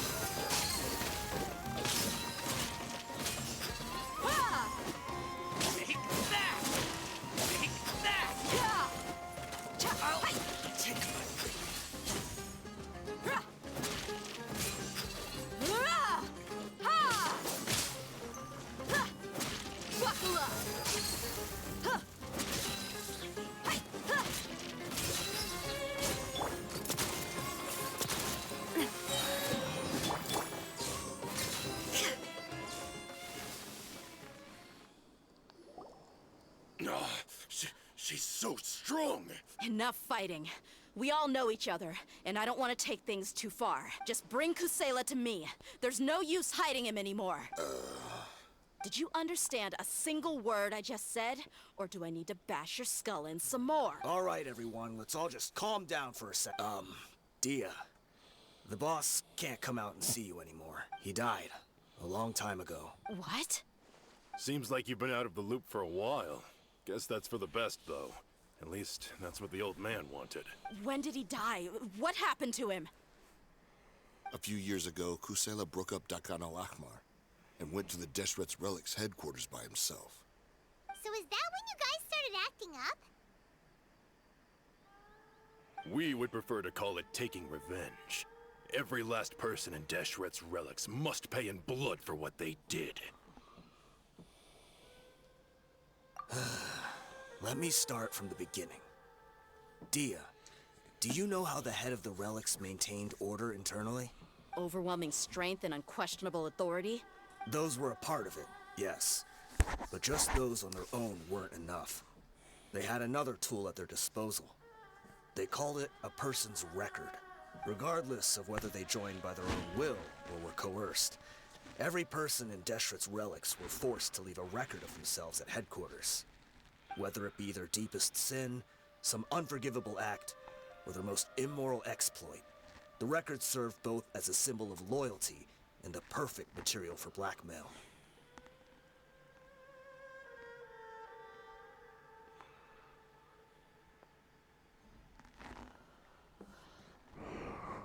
That's precisely it. Every one of us have a record. Me, Bashar, Tikriti, and all the boys who grew up with Dehya and ended up joining our ranks. But you, Dehya, you were never asked to provide a record, were you?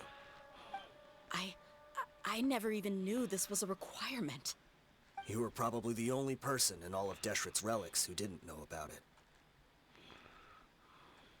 Ever since you were born, Boss had been trying to shield you from this organization's sinister rules. Not only that, but he also banned all of us from committing any nefarious acts. He said he'd take care of the dues we had to pay regularly to headquarters. But in the end, he was just an ordinary person. What could he do? He was forced to go to headquarters again and again to account for missed dues and incomplete records. He'd come up with all kinds of excuses and get beaten up as a result. We all knew he was doing that for you. He wanted to get you out of this world, no matter what it took. And that's why he became a shell of himself and couldn't walk without a cane. Wait, but that doesn't make any sense. I didn't know about any of this, and I'd never seen him get injured or beaten. Because you were too young at the time. How would you ever tell between wounds from a beating and wounds from battle? When you left home after that final argument with him, he seemed to age by a decade overnight. Even his hair went gray. So, even the blazing beasts were... Yep. It was all his doing. Had he not arranged them to come to you, you probably would have been reduced to a pulp before you ever left the desert. A few years ago, Boss said he needed to make another trip to headquarters. He was already pretty weak then, and we all assumed he was going to get beaten again. I suggested that he hand the role of leadership over to me, but he said there was no longer any need, since the Khan al-Ahmar would soon be no more. His words made no sense to me. But that night, we heard that a massive fire tore through headquarters and razed everyone's records to ash. Everyone gained their freedom that night. Many members fled, not just from our ranks, but from the other brigades as well. But how could we leave with a clear conscience? All of us who knew exactly what had happened. The boss can't have just died for nothing. Those heartless jerks at headquarters took him from us. From that point on, the sole purpose of the Khan al-Ahmar became revenge. The big fire that Boss started was quite a blow to headquarters' strength. It's given us the opportunity to launch our attack. Even though we're outnumbered, we vowed to see our revenge through to the very end. There were people from headquarters who changed their names and went into hiding. Some fled to other brigades, Hello, Jessica. and How others you escaped doing? to the rainforest. But we won't let any of them escape our wrath. They'll all pay for what they've done. We've suffered plenty of losses as well. To keep going, we need an enormous amount of supplies, from food and medicine to weaponry and explosives. All we can do is exchange our loot from Mora, and then use that to get supplies. We forged Boss's handwriting and sent out many letters to his former friends. Thankfully, many people were willing to come to our aid. We were also able to attract many mercenaries who shared our goal. We've endured unspeakable pain to win many impossible battles. Deshret's relics have become weaker and weaker, and now we finally have an opportunity to directly strike their headquarters. Paimon doesn't know what to say anymore. We do know right from wrong, but we were sinners from the very beginning. We do not deserve the freedom that the boss won for us with his life. Boss always loved his old-fashioned hero stories. Those tales about sacrificing yourself to save the world. We used to always laugh at him for it. But in the end, he really went and lived those stories out himself. As for me, I never considered myself a hero. We're all the lowest of the low. We have no right to even imagine such an existence, but maybe those hero stories he liked foreshadowed everything that was to come. The spirit of the hero touched all those he had saved, and more people joined his cause. Maybe we were all just acting along with the play in the beginning. But as we acted the parts and recited the lines, we were drawn in. And now, we want to see the story through to the end. I'm sorry, Dehya. I know you always found us insufferable ever since you were young. Just think of this as a madman ranting. I'll go with you. Huh? Dehya? You wanna go with them? I grew up with these guys, and I know they're not bad people. It's just that some situations get so bad that it's difficult to tell good from evil. All I know is that Deshret's relics must be destroyed. Furthermore, I want to go see the place for myself. I want to know if my father is still there. I know you don't want to get involved in this, so there's no need for you to tag along. I can do this on my own. Yeah. Paimon feels like we'd only regret it if we don't see this through to the end. Thank you. We'll be a lot stronger together with you. I bet Boss would lose his mind if he ever knew you'd join us at the very last moment like this. Considering all the losses and injuries we sustained, we can't afford to turn down someone as powerful as you. He can think whatever he wants. But the fact is, I owe him this much.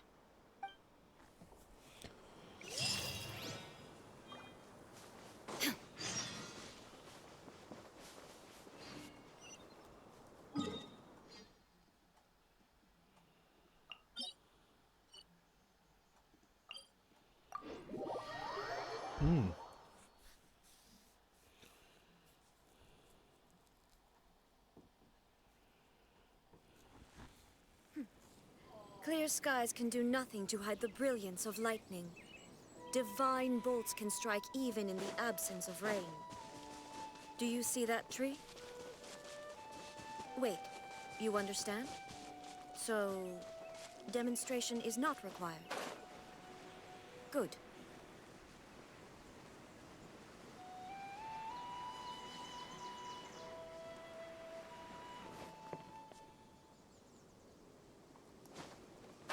How did I not see this one?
sure didn't run into much trouble on the way here. Should be. I don't think they have enough manpower left to post guards and defend their perimeters.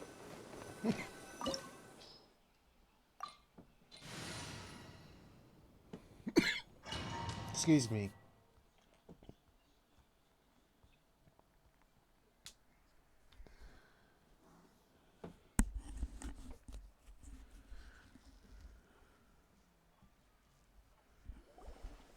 Wow. Paimon didn't expect it to look like this on the inside. They should all be holed up in here. Don't know how many people they've got left, though. Who cares? We'll round up all of them. Still, we should be careful. Even if they've only got one shot left, it could still take us out.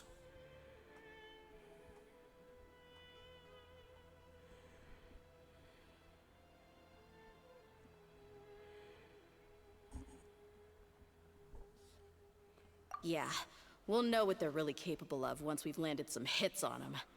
Deshret's relics may have been a force to be reckoned with before, but their name means nothing now. Yeah, they don't stand a chance with you here. I'll take the lead. I've been here once before.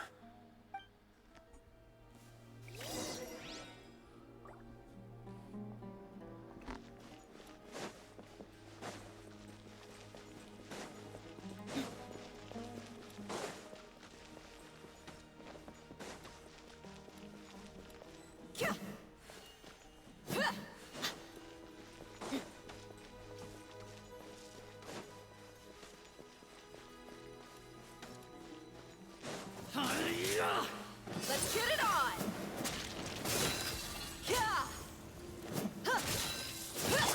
The fuse is lit!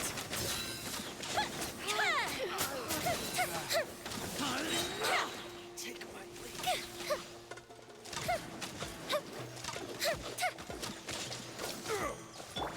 This one's got your name!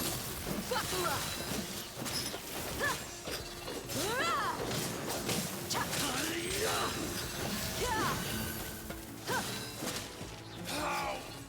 Regret.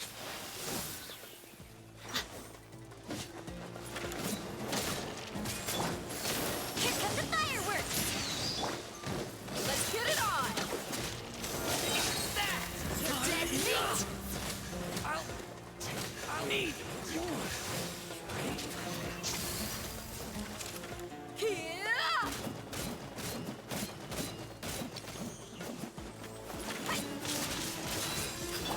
Feeling lucky? You want this one? Fire!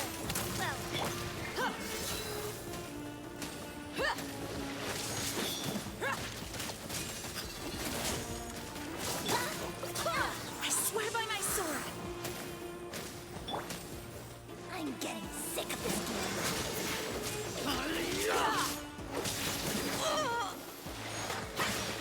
Look alive!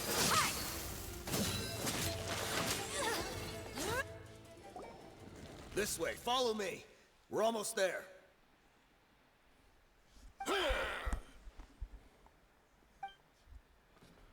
So much battles really in this. Wait! They went charging ahead without checking for any trap! Hey, you guys okay? It seems like we just got trapped in here. Don't think we triggered anything else. Watch out, the enemy's coming from ahead. Well, now that things have come to this, seems we'll have to fight our way through. Don't worry about us. We knew something like this could happen. Go and take a look around. There could still be another. Let's go! We can't let the boss step. Let's check if there's another way! The sooner we can make it through to help them, the better. Let's see. I think I see a way through over there, but it's being blocked by something. Okay, let's...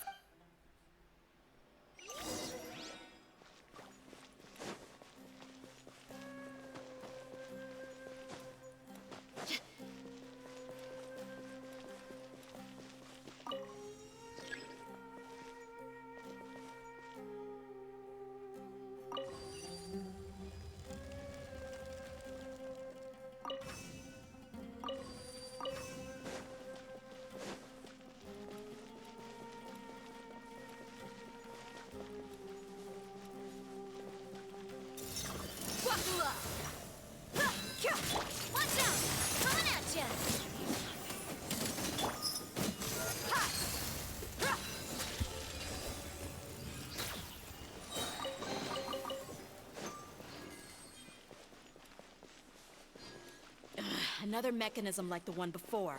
But this one's being blocked off in the middle. We just need to adjust it a little.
Alright, so that's how it's done. I was just being stupid. Look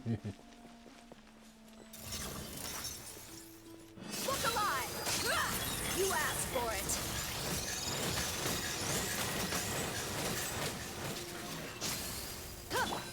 Illusion shattered.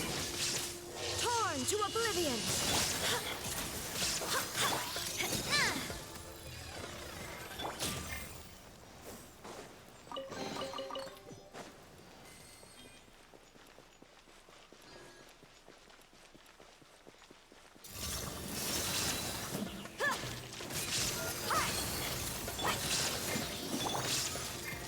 Time for a light show! A festive release!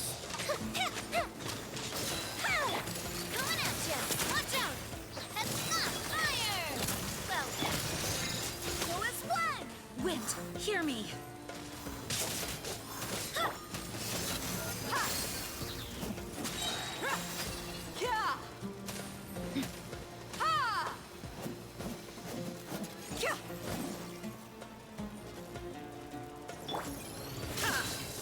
Gloves off!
I wasn't expecting anyone to make it through from the others, but as a desert dweller, I suppose we should be used to our folks defying all expectations. Don't waste your breath. You have nowhere to run. Run? Had I wanted to run, I would have fled 1,000 times already. I witnessed the golden age of Deshret's relics. Even if I could leave this place behind, all that awaits me now are, even now, my brothers and I still believe in one thing. The greatest should never live to remember their fall. So you want to go out in a blaze of glory? Let us draw our weapons! We will show them the true power King Deshret bestowed upon it. They are but two, while we hold within ourselves. Wave 1, charge! Eliminate them! Hey there! Hey there! Now you shall perish!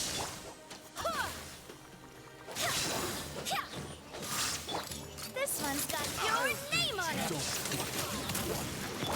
We're just getting started. Coming at ya! How regret. Here come the fireworks! King Deshret will not abandon any one of his followers.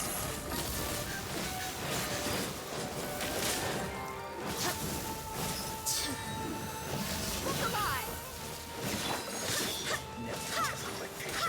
Barbados, guide us. Inazuma shines eternal. Shine down. Brothers! This is where we prove our faith. Do you all just want to die? None of us plan to leave this place alive! The golden slumber. The commander has finally fallen. But they're still coming at us! This place is like a gladiator's ring. They just keep coming no matter how many we beat! Yes, keep fighting! There's no need to fear, and no need to back down! When the next wave comes, try to draw away their attacks. I'm going to see if I can take out that high platform.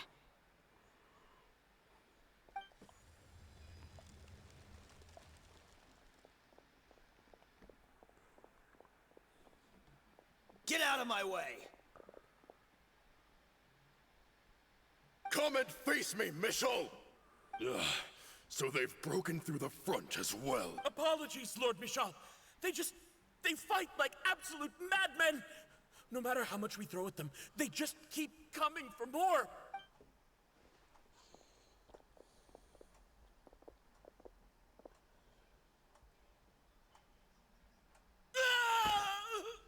So, it would seem like this is the end. Time to pay for everything you've done, Michel. You think I would give you that opportunity? I will be buried in the sand, alongside all the rest of our fading glory. Hey, wait!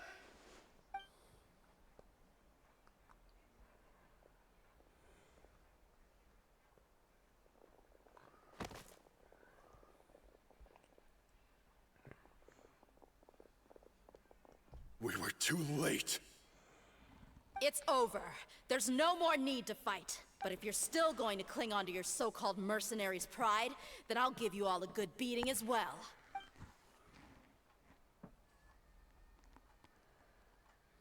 Hey, Dehya! I found the mechanism. I'll get you all back up here right away. Let's go.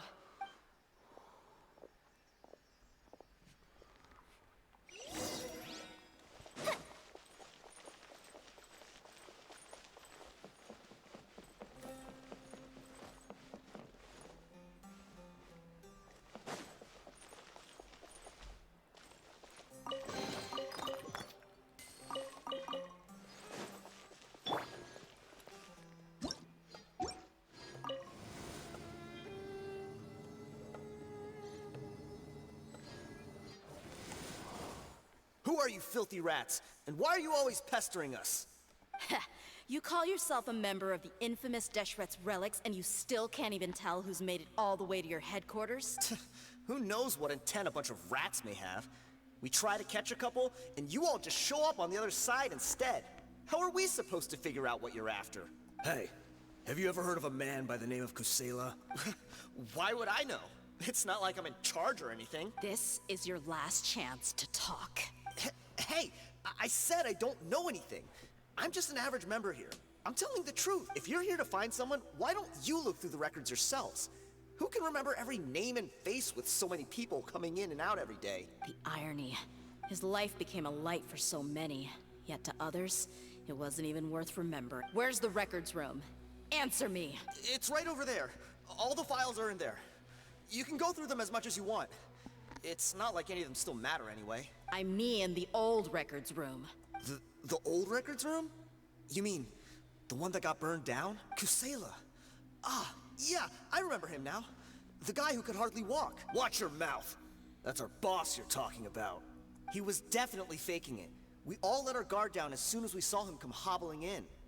But in the short time it supposedly took him to take a dump, he'd already gotten away and started a fire in the records room. He couldn't have possibly outrun us if he wasn't a fraud. And after that, Deshret's relics fell into complete disorder. Stop wasting our time. Every one of us here is perfectly aware of what he had done. Tell me, where is the old records room? It's just over there. Go see it for yourself if it means that much to you. There's nothing left in there but ashes. No human could ever survive that kind of inferno. Bashar, Tikriti, let's go. We'll leave the others here to guard these guys. Spare them no mercy if they try anything.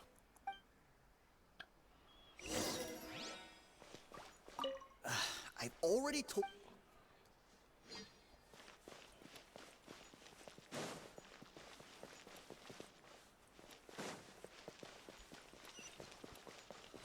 Excuse me.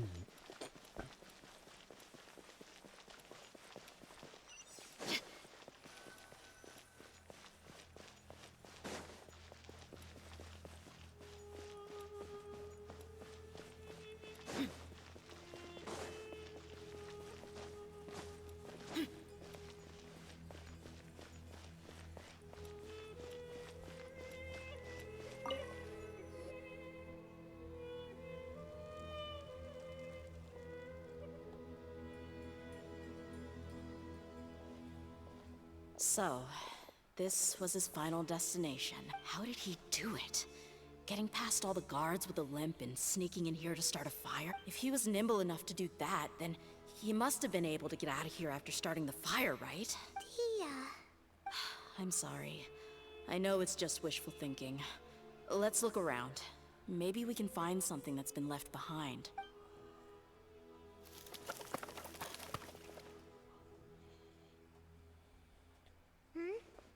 Is this a cane? It must be the one that Dehya's father used. Kusela. Thanks for everything, boss. We're fortunate to somehow find that cane after that fire. Let's split up and look around some more. What if something else has been left behind? But what else could survive a fire like that? Huh?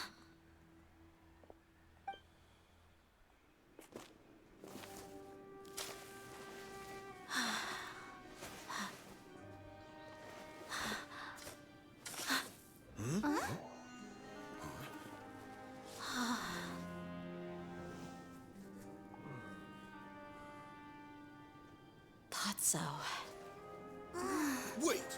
Isn't that the toy sword you played with as a child?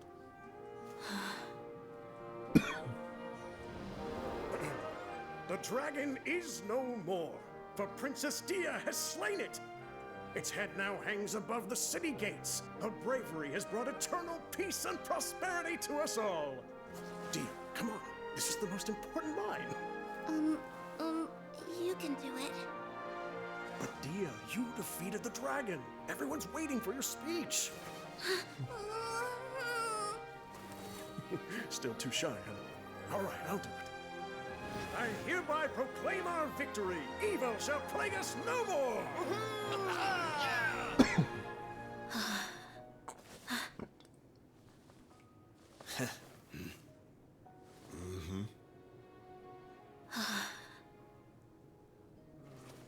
hereby proclaim our victory.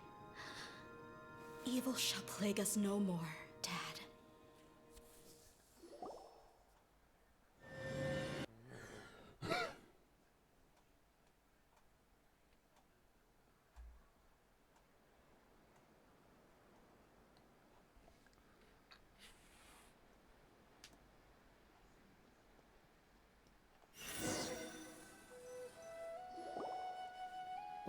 What's this? Don't you remember? You asked Paimon what she would do if she were to wake up tomorrow with loads of money. And Paimon said that she would get boatloads of tasty snacks. You looked super confused at the time, but said it was an adorable thing to say. These opportunities don't come by often. So today, Paimon's gonna treat you to a... Hey! This way you get something from the both of us for the price of one. Anyway, the point is that you should eat to your heart's content. You'll feel better for sure once you've gotten something in your tummy. Junior Azad will also be here shortly. She's already heard that we're back. Aw, thanks, you two. Honestly, this is very unlike me. I just had a lot on my mind on our way back, so I didn't know what to say. My chest was filled with all kinds of intense emotions. They just shook me even more than all the feelings we've shared during our previous adventures. But when everything came to an end, those emotions also vanished without a trace, and I was left feeling more empty than ever before. It was as if I'd lost the thing that was most important to me. Yeah, you're right. To many mercenaries, Mora is the most important thing in the world. But perhaps to us, it's the most worthless thing of all. Idrisi and the others all used to say that they would quit if there was no Mora to be had. My reality shattered when I found out that the father who always told me hero stories was in fact a bad guy. But look at me now. Am I any different? Despite all my promises about never forgiving him and never trying to understand him, I still went to such lengths to find out the truth, and nearly even shed tears for his sake. We're hypocrites. All of us. Yeah, you're right. It's just a pity that we often only recognize our true feelings after it's already too late. You're back! Are all of you all right? Ah, there she is. Yeah. Many people from the Corps of 30 came over, and I just wrapped up everything with my dad. All I can do now is wait for their verdict. Huh? Dehya, you're looking quite down again. Paimon will explain. A lot happened while we were gone. I'm sorry. I really should have controlled my emotions better. I just... It's all right, my lady. You were hurt by all of this as well. Truth be told, I'm starting to feel a little guilty watching you cry like this. But Dehya, your pain must be even worse. You shouldn't need to comfort me. Hey, don't worry about me. If anything, this whole thing has finally shown me the difference between illusion and reality. My father probably thought that people could settle into new lives as long as they moved to a new environment. That thought has even crossed my mind a few times. It's like saying, what's wrong with adapting to a new life? However, there was always something deep within my mind that refused to accept it. This impulse brought me great turmoil, and even made me feel ashamed for turning my back on your father's kindness. But now that I consider it again, it all makes sense. The desert sands are a part of who I am, and I will never be able to lead a peaceful existence. I understand how you feel. That doesn't mean I won't be making any changes to my life, though. As an example, I'm now thinking about taking on some small odd jobs. It's just like Idrisi said. I also want to catch up to my father and become a character in his play. Even if the ending of the story may be childish and ridiculous, it won't really matter. Isn't that neat, though? Oh, you'll be a whole new kind of mercenary, one that's not out for Mora. Why don't we go for a change of scenery once we finish eating? What about stopping by the Grand Bazaar again? Right. You said you wanted to get a rug for your family. We'll come along too. I can't thank you enough for taking care of me this entire time.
It's called being a freelancer. Old folks just don't get it.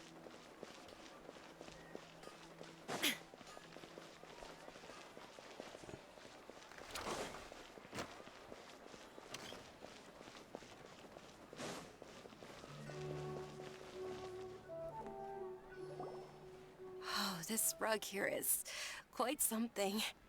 The craftsmanship is exquisite, and the fabric is also of high quality. Ah, here you are. Finally, I found you. Hey! Aren't you that mercenary who bit his tongue? You can still talk? Wait, are you here to take revenge on us? What are you talking about? Do I look like I could take you all in a fight? I just came here to give you something. I'll be on my way to give myself up to the Corps after this. Once I woke up, I hurried to the Khan al-Ahmar's camp, hoping to alert them to your presence. But when I got there, I found no one except the members who were still too injured to move. Ah, so you probably got there after us. Yeah, they told me that they had exacted their revenge, and everyone had turned themselves in to the authorities. Even that last camp was not going to last for much. I had joined the cause to repay an old favor from Kusela.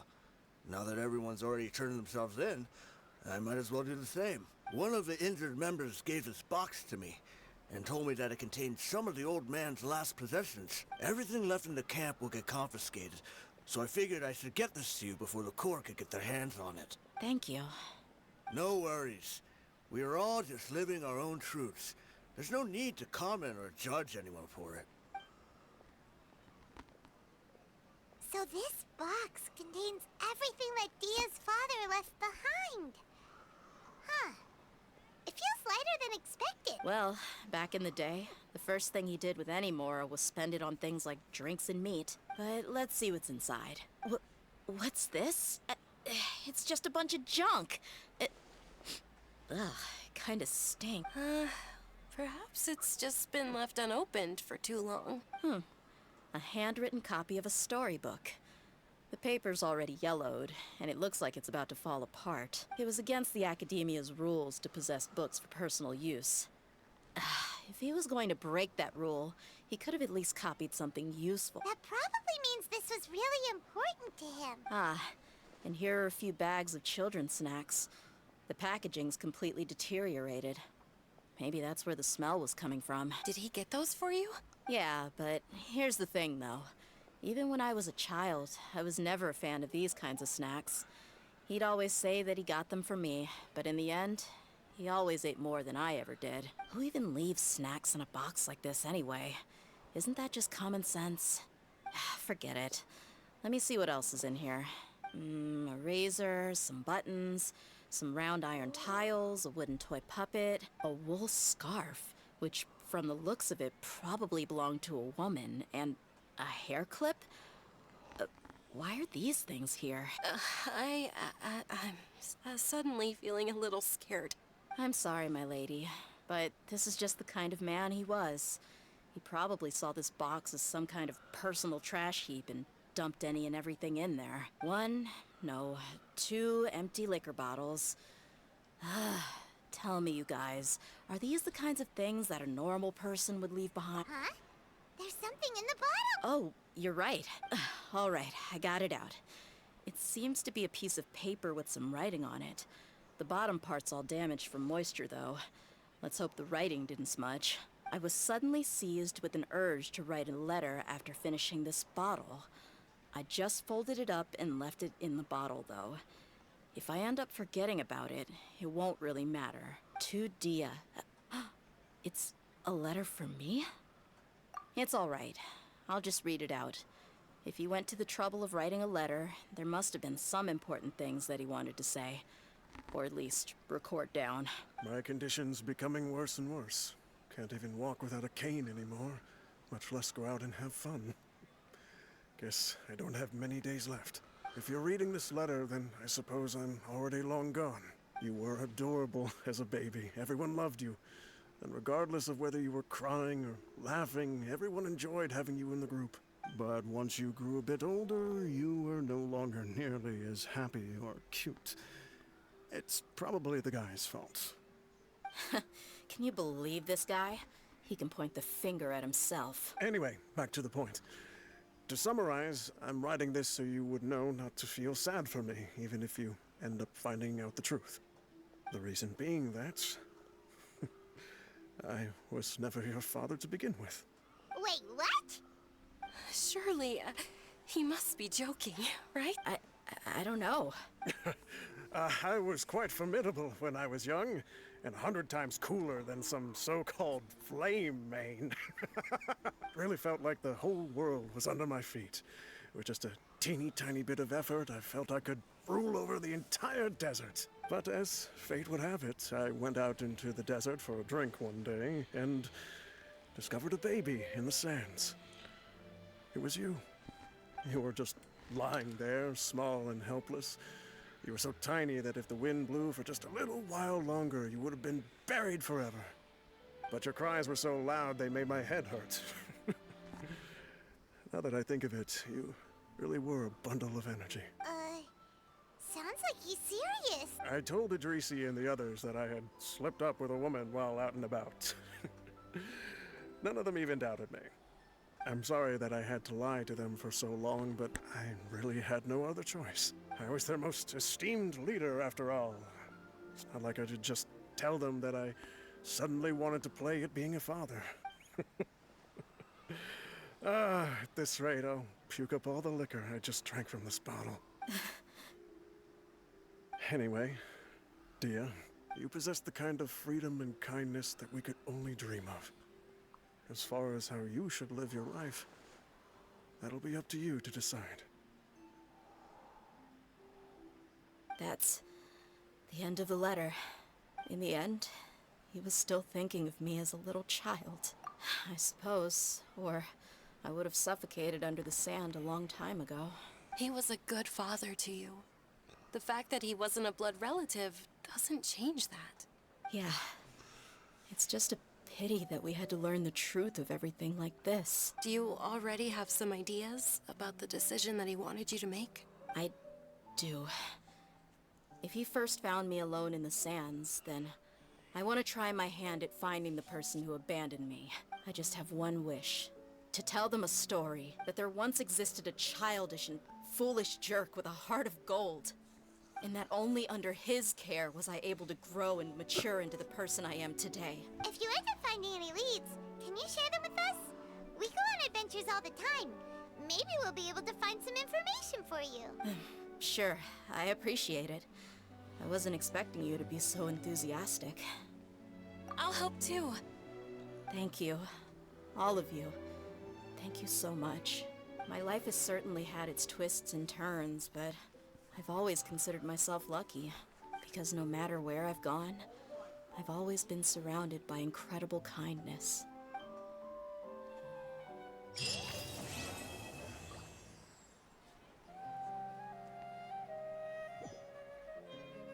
Amazing story.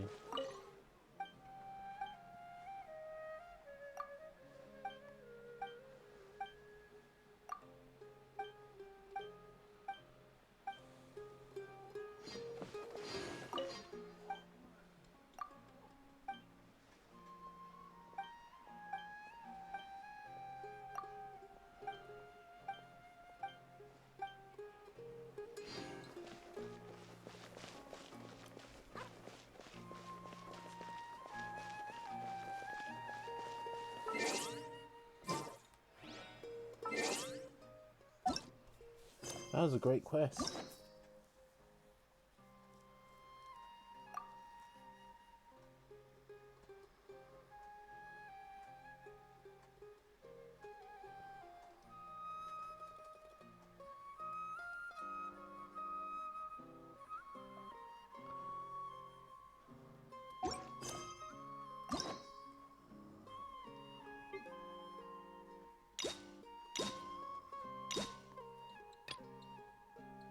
Next one I'm going to be doing is cover, but that'll be offline.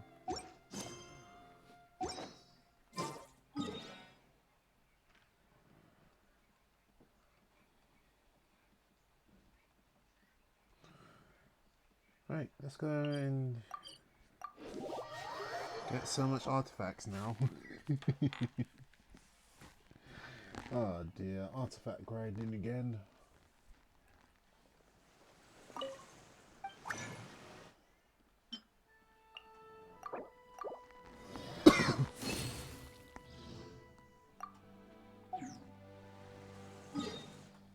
For which one?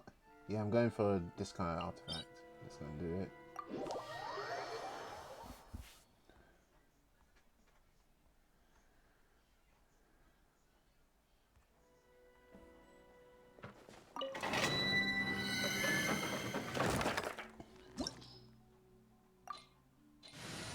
And that's where I'll end, really. But anyways, that was a fun quest, that was. And I need to go and find someone to read afterwards, when I'm done with this.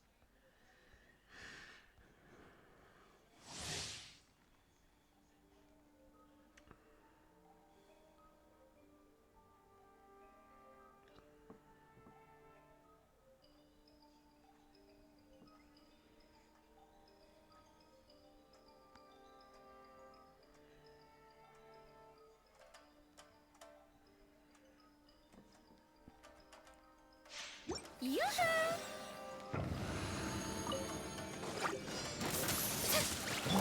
Delve into destiny. I swear by my sword. Will you stop moving, you annoying people? Decided by destiny.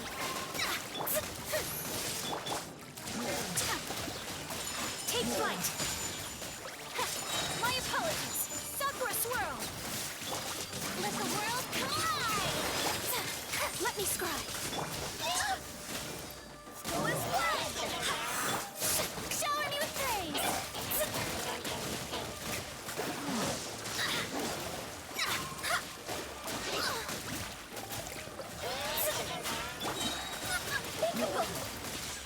Whirling snow. Coming to art. Sumeru. Wind, hear me. Strike a pose. Time to shine. Take flight.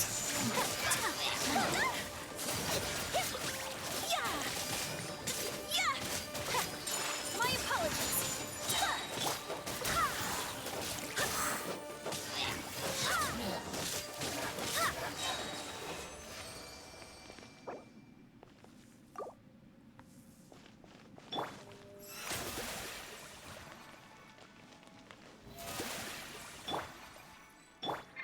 I swear by my sword.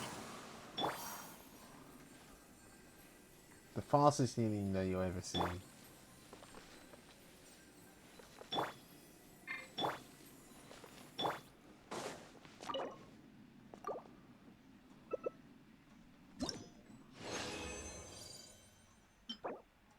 That's a bad artifact.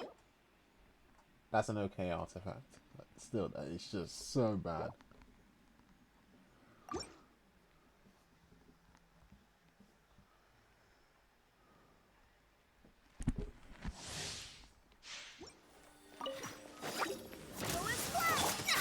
Shadows of fate. Whirling snow. My apologies. Embrace the ice. Shower me with praise.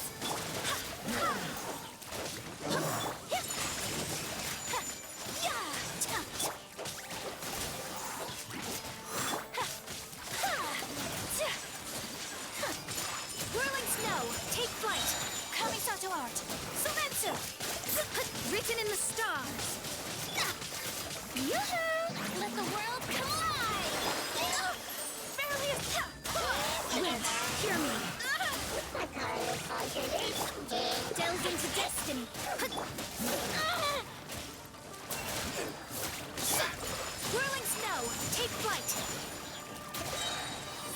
swirl!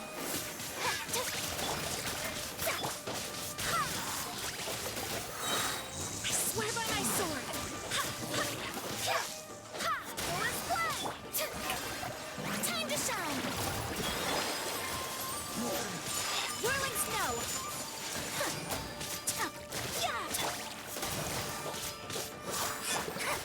Decided by destiny! My apologies!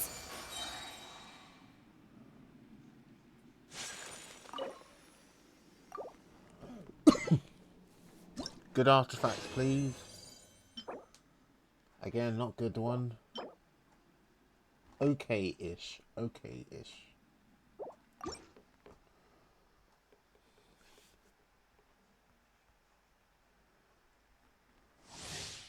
Right, one more, but let me go and eat first. Finish all that energy.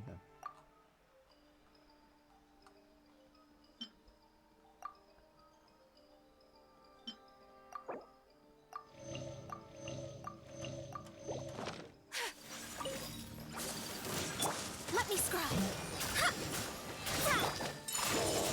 Kamisato art! Sumeru!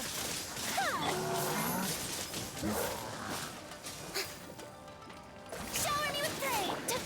Take flight!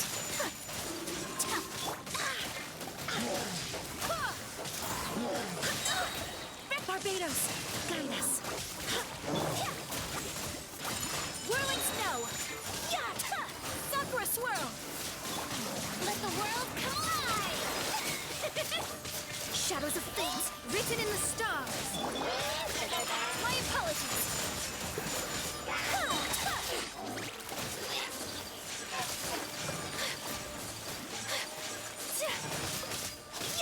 Take flight! Embrace the ice! Decided by destiny!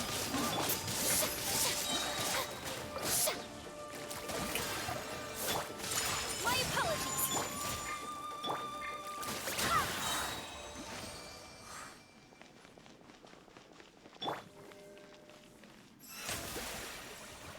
Time to shine!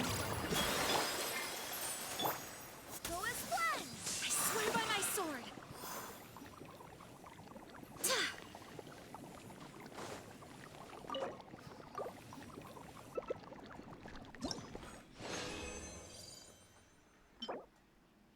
A bad artifact and okay-ish artifact.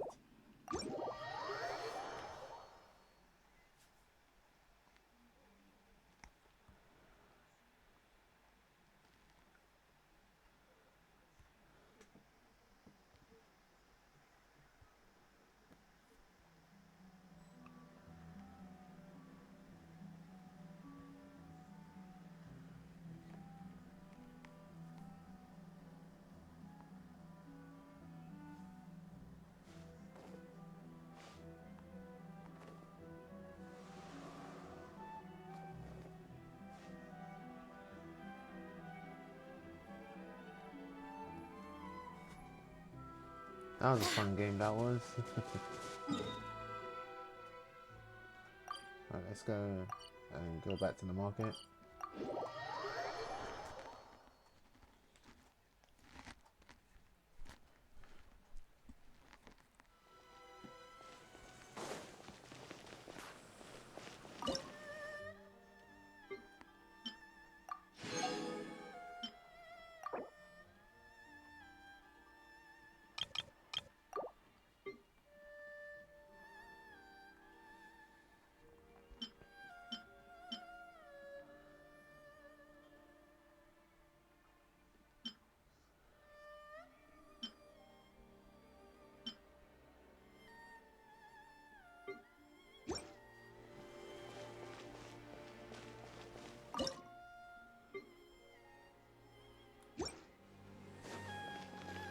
Right, let's go and buy some more wheat and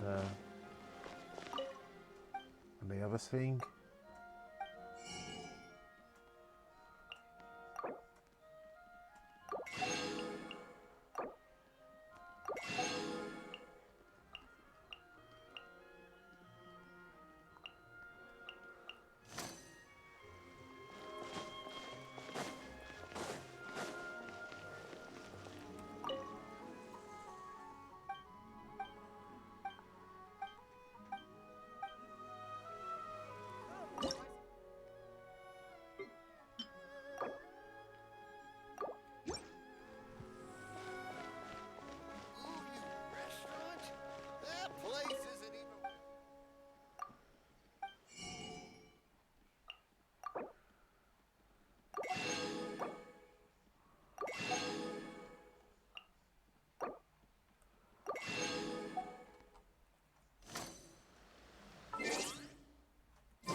I miss going to this place.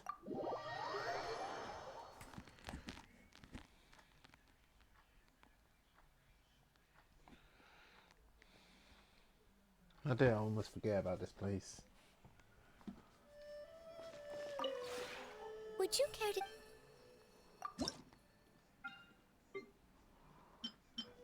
I think I've locked almost all the trees, really. Good. Let's see.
If you ever...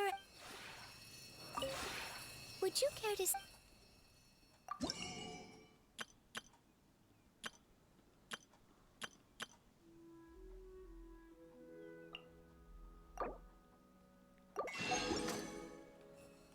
If you ever...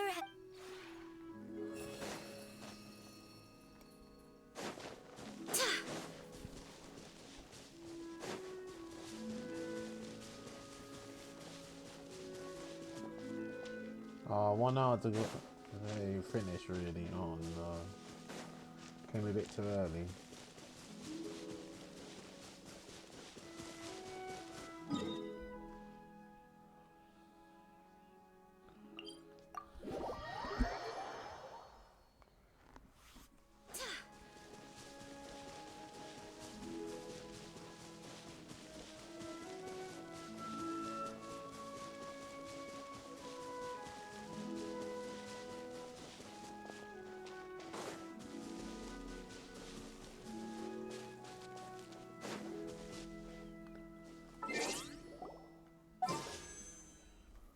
Right, another wish that I go and buy.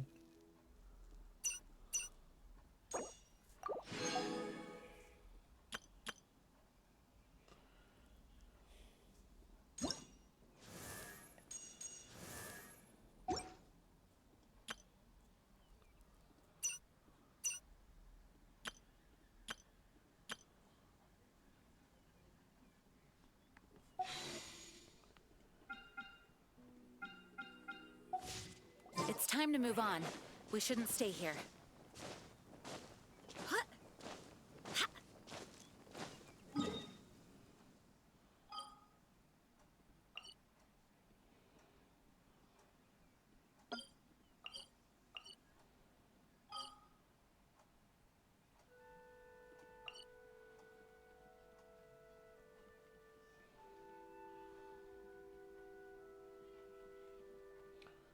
Let's chill at the place that we normally go to. Upgrade a little bit now, then it's time to raid.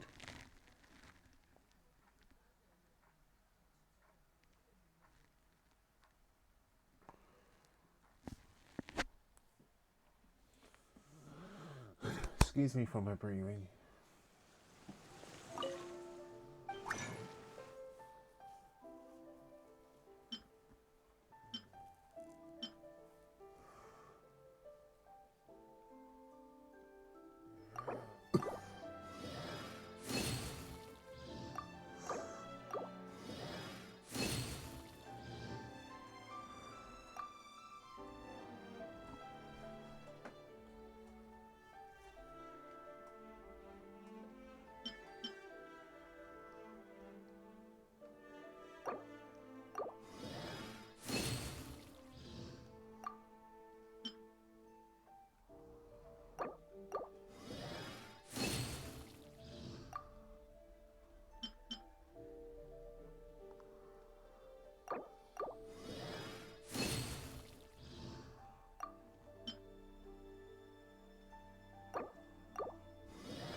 Alright, let's go and end it here.